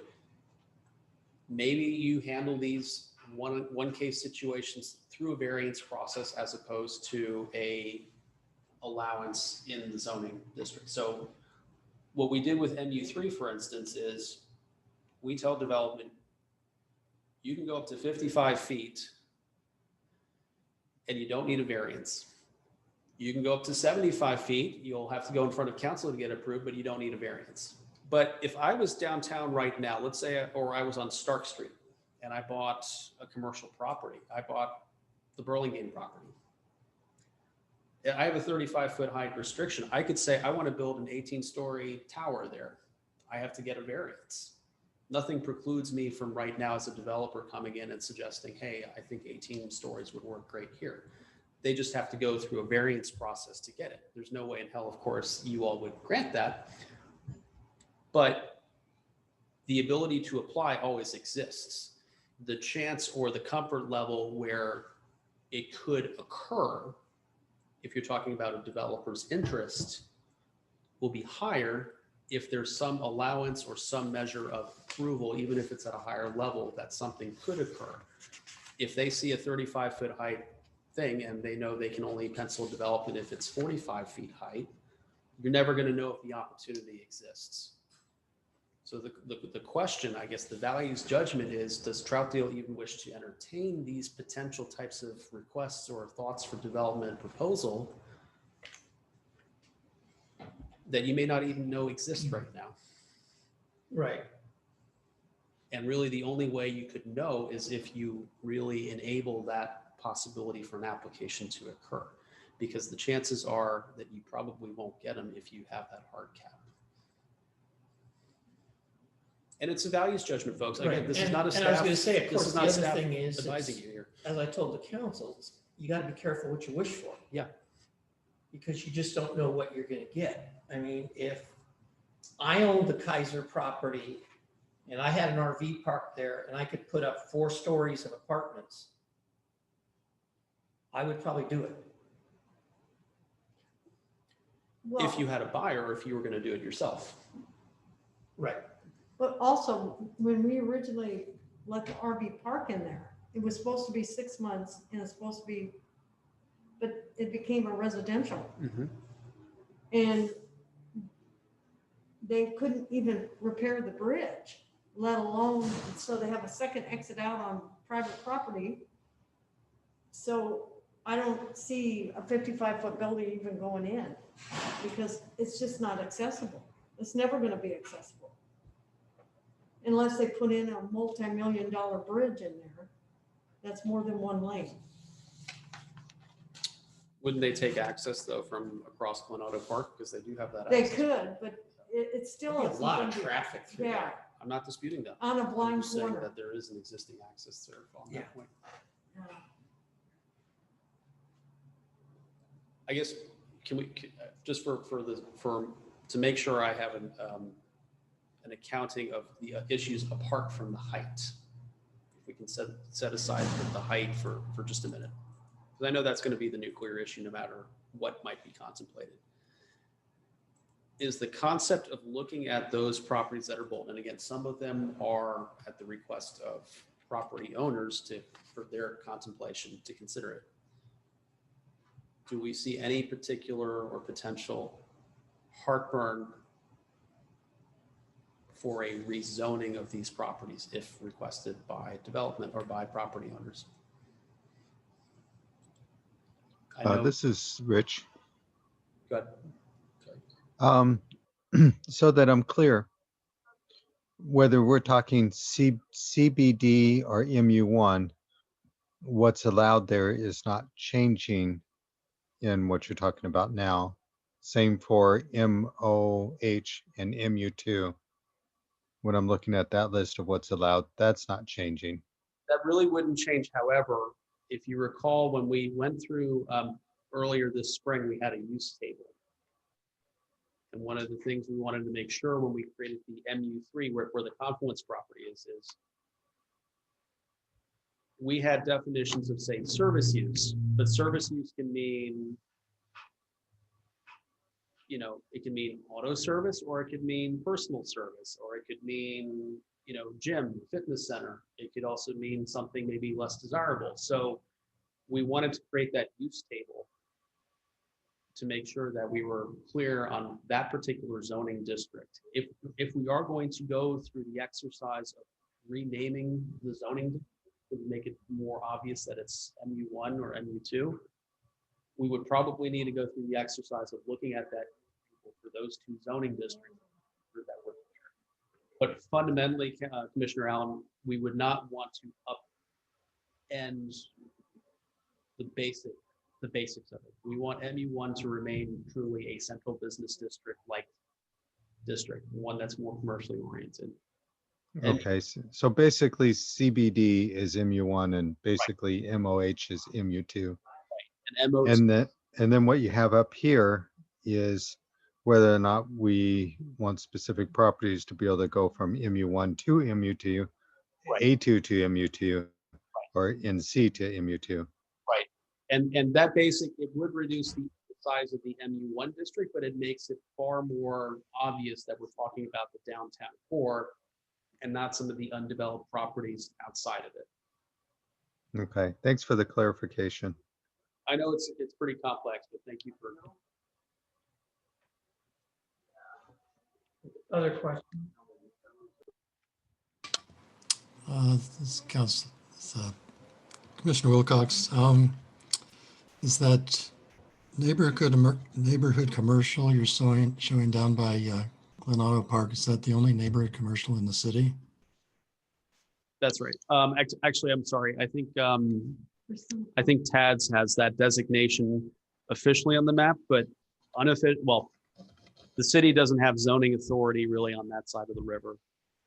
So long and short of it, yes, it's the only part of the city that does. Okay, so there's actually 3 levels of commercial. You've got neighborhood commercial, community commercial, and general commercial. Community commercial and general commercial already include a 45-foot height limit. So you're kind of leapfrogging them by going MU2, which would be 55 feet. And if I'm reading the map correctly, you're talking about 55 feet across from the Harlow House. Is that correct? No, the Harlow House is further up. If you look at the map that you see here, the Harlow House is that green triangular shaped property right here. So it's not directly across from the Harlow House. Oh, okay. Behind the properties. It's the ones that are further down. So the kind of the wedge shaped property here is that's the Arts Center right there. There's a really tight residential subdivision that was created about 10 years ago, Beaver Creek Cottages. That's also in that zoning district. So when I was saying earlier that most of your uses down there are residential, that's really what contributes to that. So why is it a commercial zoning district? Okay, yeah, I can see that's kind of unusual zoning for that particular spot.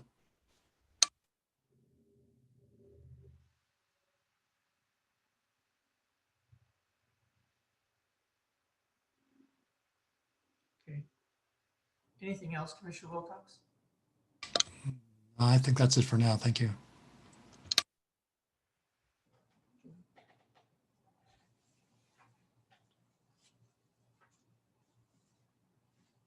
Are you able to sleep? No.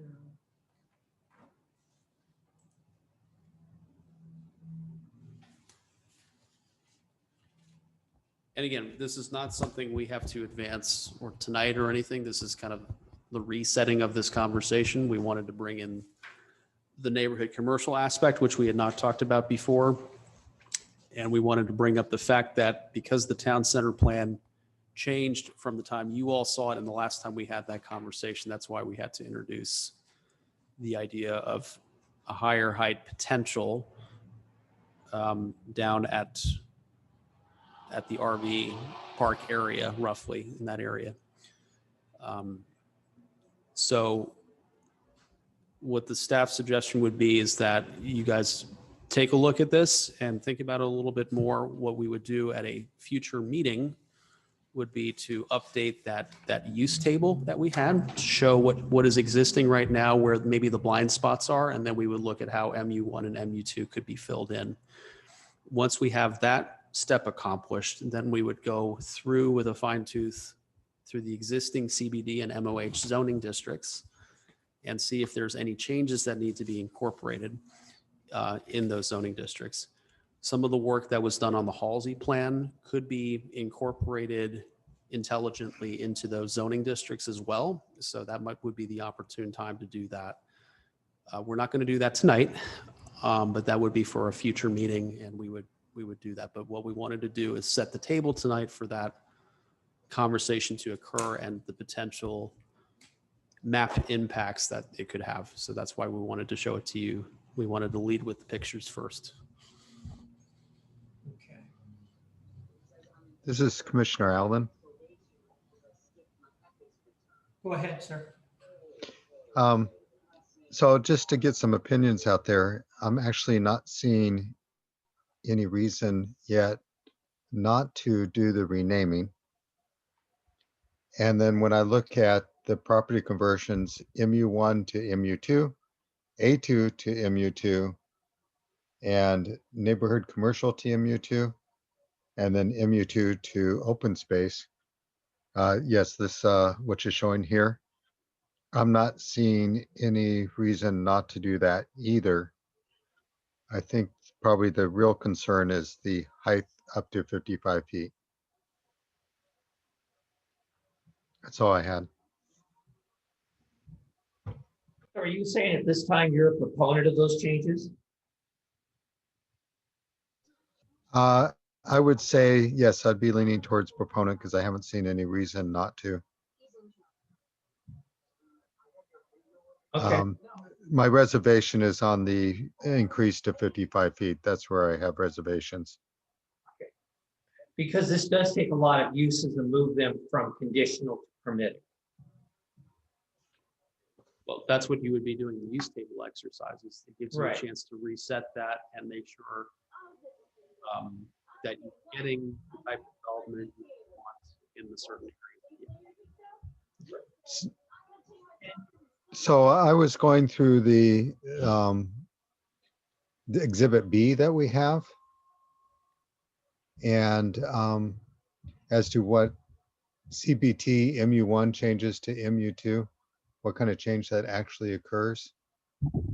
And it didn't seem like we were making much of a change in that area. I guess what I don't have here is what it does to neighborhood commercial. Yeah, and that would be one of the things we would add to that table is show you how neighborhood commercial would stack up to those two zoning districts. Yeah, maybe if you can add neighborhood commercial and how A2 changes, although I think A2 is much easier. The A2 one there on 3rd Street, Commissioner Allen, one of the reasons we want 3rd Street to be looked at is we know we have commercial uses in that district that are non-conforming. Ah, okay. So that's kind of the motivation there for that. Yeah, maybe we can do an exercise where we go through Exhibit B and check the wisdom of changing MU1 to MU2. Sure. I'm not seeing anything concerning myself yet. That's all I had. Okay. I'll just jump in and say that I agree with a lot of what Commissioner Allen is saying, is at least open to discussion of what is here. Not a whole lot of negativity is coming out other than I think the 55 feet is just a non-starter conversation for a lot of us. It just impacts too much of what the community wants to see. And I don't, that one really sticks out there. But yes, open to discussion. Yeah, I think we're all open to discussion, and I would just say, like I said, I'm all for developing things. But if you've got a piece of property that's in a floodplain, is it our responsibility to let you build it higher so that you can build it?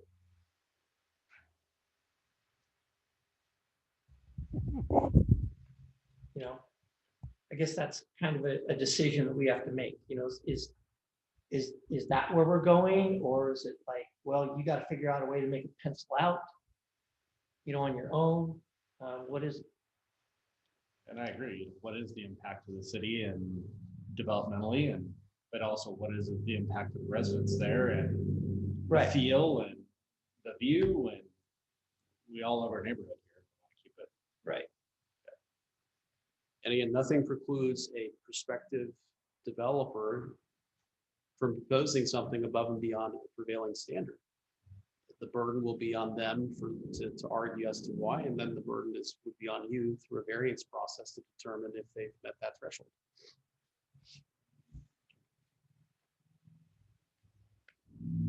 No, I know, and I think about what the council told us last month, which is, well, if you're gonna make it conditional, you might as well just approve it.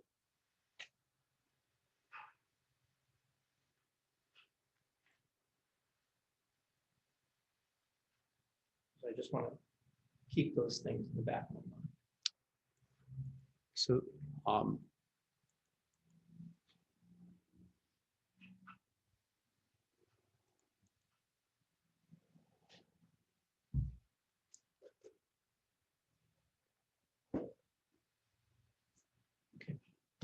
Anyone else? Well, and I think that we're just looking at just a specific section in the city, not the city as a whole. And that I think is a hard sell because I don't live down in that area. I live up on the hill. But as a whole, when we focus solely on specific pieces of property that are downtown, they don't realize that maybe there's a piece of property that could fit into this somewhere else in the city, and it may not be conducive to that part of the city. So we have to be real careful when we zone downtown that it doesn't affect the rest of the city as well, because we do have some developable property down behind Mount Hood College. I think is neighborhood. Is that community commercial? The stuff by the college is industrial park. Right. Most of it. Right. So, I mean, again, we just have to be real mindful.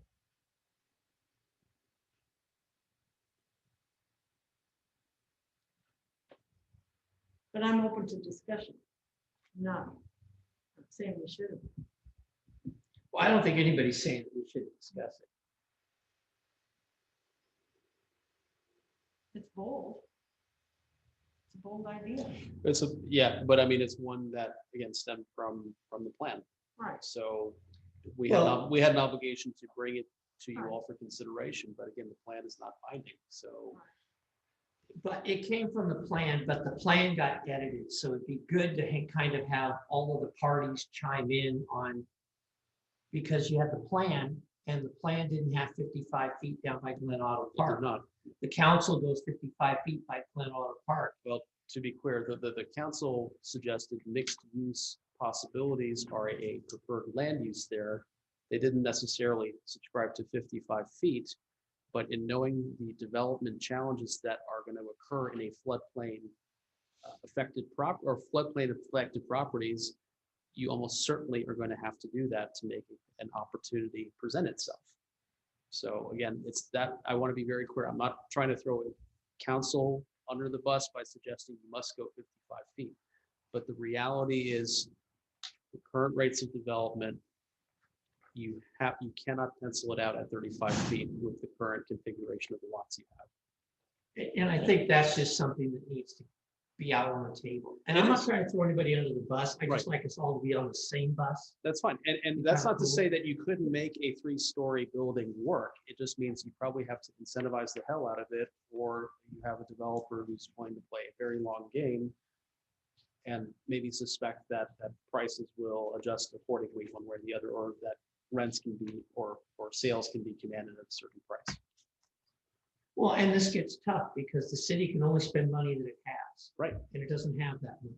Right, but the city, it doesn't cost them a whole lot of money comparatively to change a color on a map or to change a text in a development code. But it does if you're going to say reduce an SDC or incentivize a certain business or whatever, those have practical ratepayer effective considerations too. So yeah, it's worthy of a global conversation on this, definitely. And then it's 55, like, and I think Commissioner Wilcox brought it up earlier about the 45. the 45-foot mark. Does that help any planning? I mean, could it be a 45 instead of a 55, a little more palatable? I would probably presume so. Down there, again, it's tough because your first floor will almost be a write-off of sorts because you're either dealing with commercial property, or which you have to flood proof, or parking. Because you cannot, you will be almost assuredly unable to put a residential unit on the ground floor.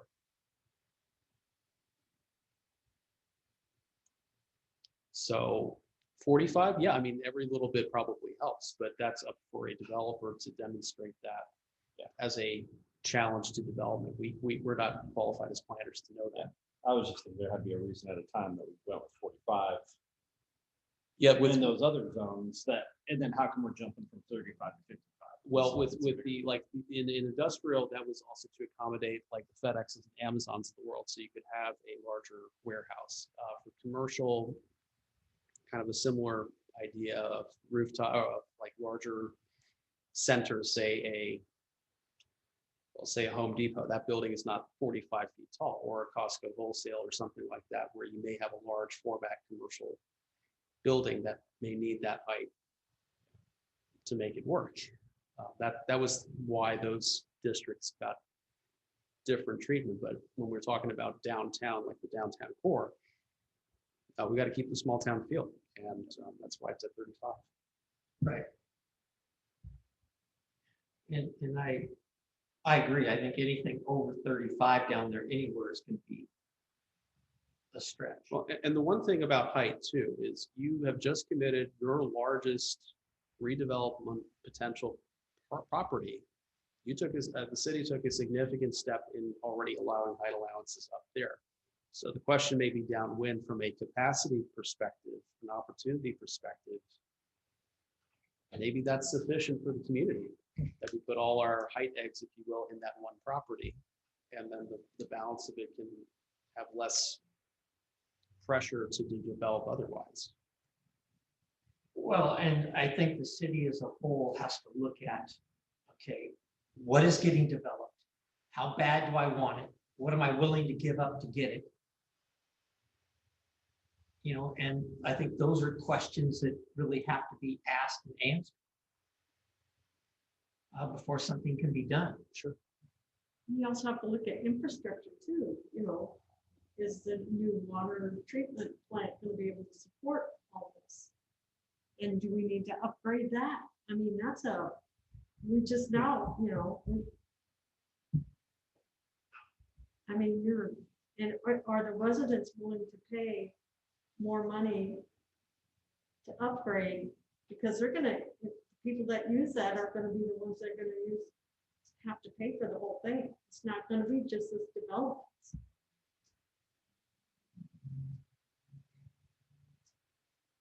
So long-term, who knows? But the infrastructure's gotta change.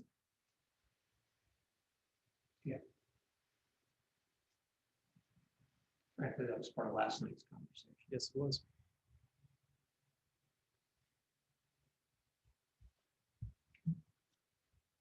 So the question, I guess, Mr. Chair, unless there's any further questions on what we've presented tonight, we do have a hearing that was, I won't say completely unexpected, but kind of confirmed faster than I think Amber and I were accounting for. We have a hearing on August 11th scheduled.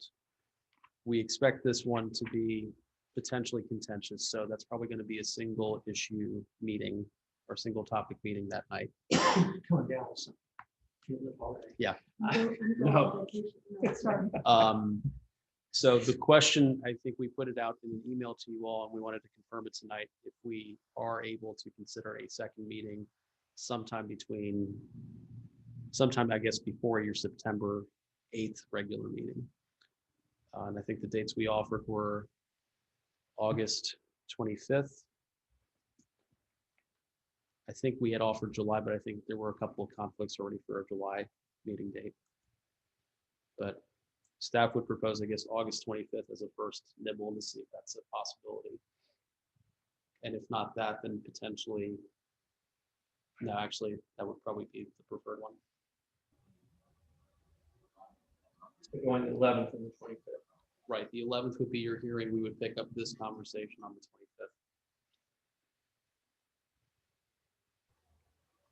25th. Commissioner Allen here. The date sounds fine to me. Good here. Commissioner Wilcox? I think one of the original options was July 28th. That one's out for me, but August sounds fine. July we don't. Yeah, I think we were running into quorum issues on July. So. And that's probably honestly too quick of a turnaround for staff to be able to. If you want our best effort, the 25th would be preferred. You good with that one? Okay. All right, August 25th. August 25th. And you guys have had a lot of meetings, so you guys deserve a little break before you see us again. We don't get the summer off. No, Okay, but we can't stop development from applying. that's true. Okay. Okay, that was it for that topic. Woo-hoo. Okay, well, thank you again for your attention and your feedback. We'll look forward to picking that one up. A couple of communication items for you all. The Historic Landmarks Commission is getting back to work on a few items in case you are of interest to that. That is, again, a commission group. They are looking at providing an update to the historic resource inventory list. This was a list that they did 11 years ago as part of the comp plan update that you would have seen. There's going to need to be some changes to the list. There's been a few destroyed or demolished structures, unfortunately. There's also a couple that were not previously cataloged that might want an addition. So at some point this fall, the HLC will be in front of you for a comp plan amendment to update that list. Is there any benefit to a landowner being on the list? Well, the list is not just land. There's a couple of categories. One is a landmark, which is protected. That's probably what you're asking about, a historic landmark. But if you're a historic resource, it just means you have historic qualities that are worthy of mentioning and that you could be eligible to become a landmark. Okay. But as far as to the original point of your question, if the city becomes what we call a certified local government, as opposed to maybe a certifiable local government, I'm just kidding, sorry. If we become a certified local government, there are access to grant funds that are available. And the one that might obviously come to mind is the water tower down at the Confluence property, which is old and rusty and needs a paint job and probably a few other things. If that were to become a historic landmark and the city had access to funds because it's a certified local government, that might be an excellent project to receive eligible funding to assist with renovation or restoration work that the city ratepayers then wouldn't have to take on, or a development wouldn't have to take on. So that's one benefit. Or if the property owner wanted to restore an architectural feature, it might give them opportunities for that too. Somebody actually gets these grants? Like real people? Well, I just have never. Never heard of anybody getting one. Grants that go to, you're more likely to get them if you are a commercial or institutional use. So we bring up the water tower, for instance, because that is not really a residence that benefits a property owner, but it is a historic asset that a lot of people care about and that a lot of people would love to see maintained or restored. So that's probably raising to the top. So they'd be changing their criteria from what it is today, probably. I can't speak for the State Historic Preservation Office. I know you've had dealings with them before. Mm-hmm. Yeah. Anyway, an effort that you should be aware of because it will come before you at some point. Okay.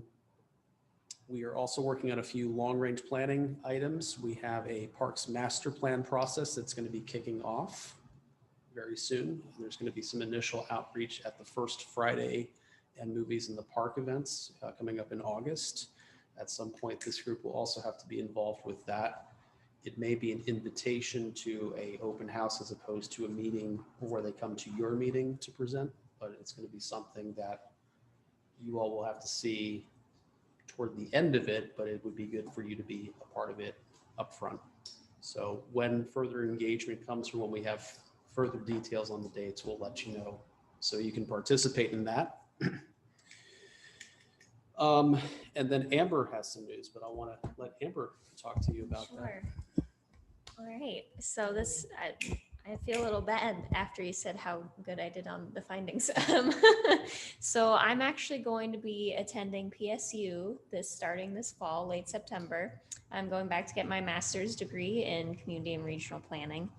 So the plan is for me to still continue at the city, but I will be reducing to part-time, likely in a planning technician role.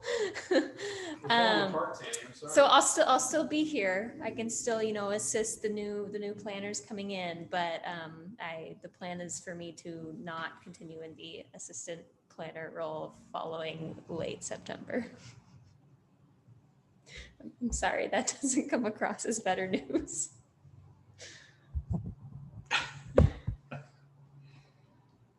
I'm not quitting yet, but I thought about it after she told me. I was gonna say, how much hair are you gonna have left after this? You can pull it off. I thought you had that handled. What? I thought you had that handled. I came first before Rainey announced she was leaving. That is true. Traitor. Our new planner does start in 2 weeks. That was the other bit of news we had to share, but we're very happy and thrilled that you got in. And we're thrilled that we have the opportunity to hopefully hang on to you in any capacity, because you've been a wonderful asset for our community. Thank you.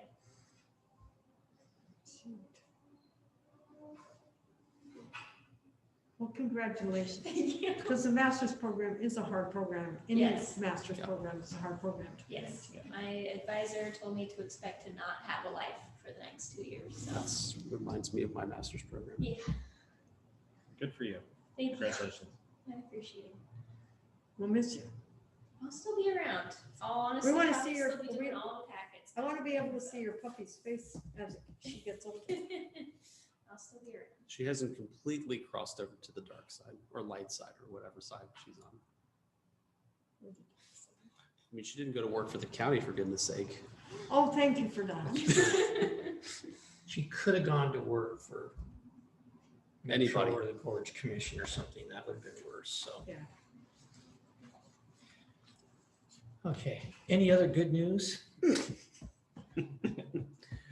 Just a reminder, your next meeting will be August 11th. You'll get a packet on that for sure. And again, there is a very high likelihood this could be contentious. So if you have any questions about it or any questions about process that you want to brush up on, do not hesitate to reach out to us, but you might have a packed room. So fair warning. Do not miss that one. We haven't had me. Yeah. That's the new vice chair. Hey, Don't miss that one.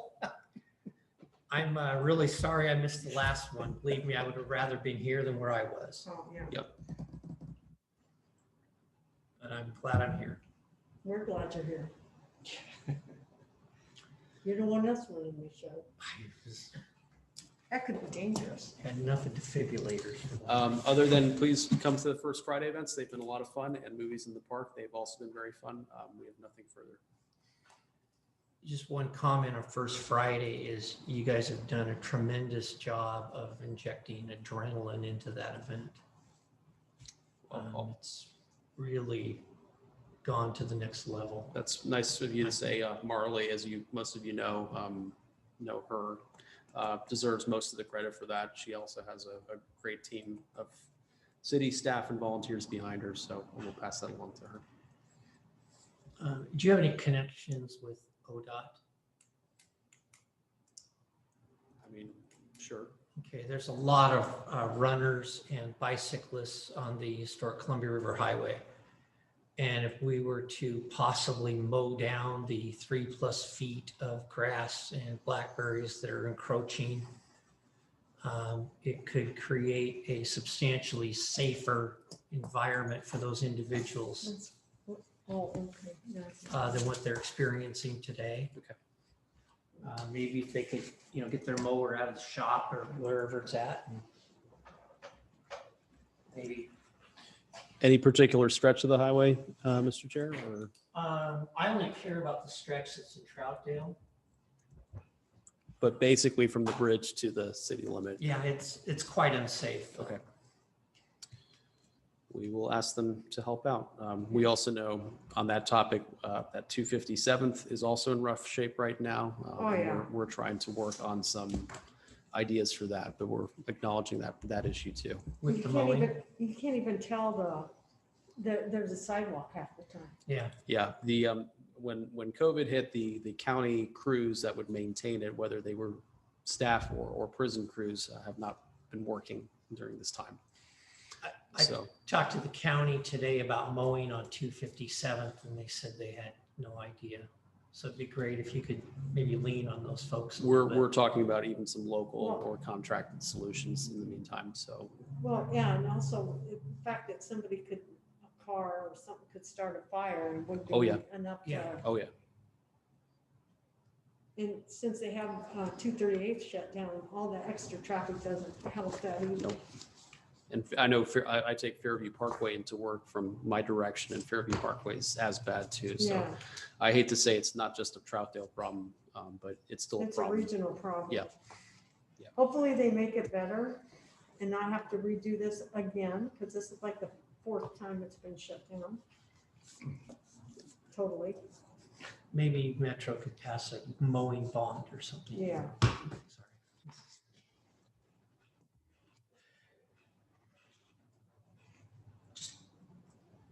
I think you're still on comments, Chair. Okay. Commissioner Whitford. I did not hear it or listen to it last night, but you said that MU3 went through Yep. everything. Now, is that as a total package? I thought we had left off some parking or issue that. Yeah, so we took out that whole section. We can always revisit it. Maybe we do that with the other ones, but it left out that section you advised not to put in. Okay. A while back, we had talked about doing electric fence and industrial. We made some exceptions and pushed it through, and we said we're going to kick that can down the road. Just kind of sitting in the back of my mind, but sometime we need to discuss that one. We do. And that's really, we can certainly advance that one. If I could bear your request that we can get our planner back in, and then we'll probably have a little more leeway to focus on that, but we can definitely bring it back for you. And then off topic, maybe a little bit, but public safety and equity, have we heard when any meeting's going to be on that? No, the city is actually not the one staffing it. It's actually a sheriff's office employee, Okay. But we can find out for you and I'll let you all know. Okay. Asked to be on it, so. I'm sorry? I said, since I'm on it and was asked. Oh, to that be might on be, it, yeah. And then I just got a blurb, just, hey, congratulations, and then, okay. Nothing? Nothing. Okay, I'll poke around and we'll find out. Okay. Commissioner Allen, anything? Nope, that's it. Just congratulations, Amber. You're a keeper. You're going to do well. And it was a good meeting. Appreciate you all. Okay, Commissioner Wilcox, anything? No, nothing to add. Thank you.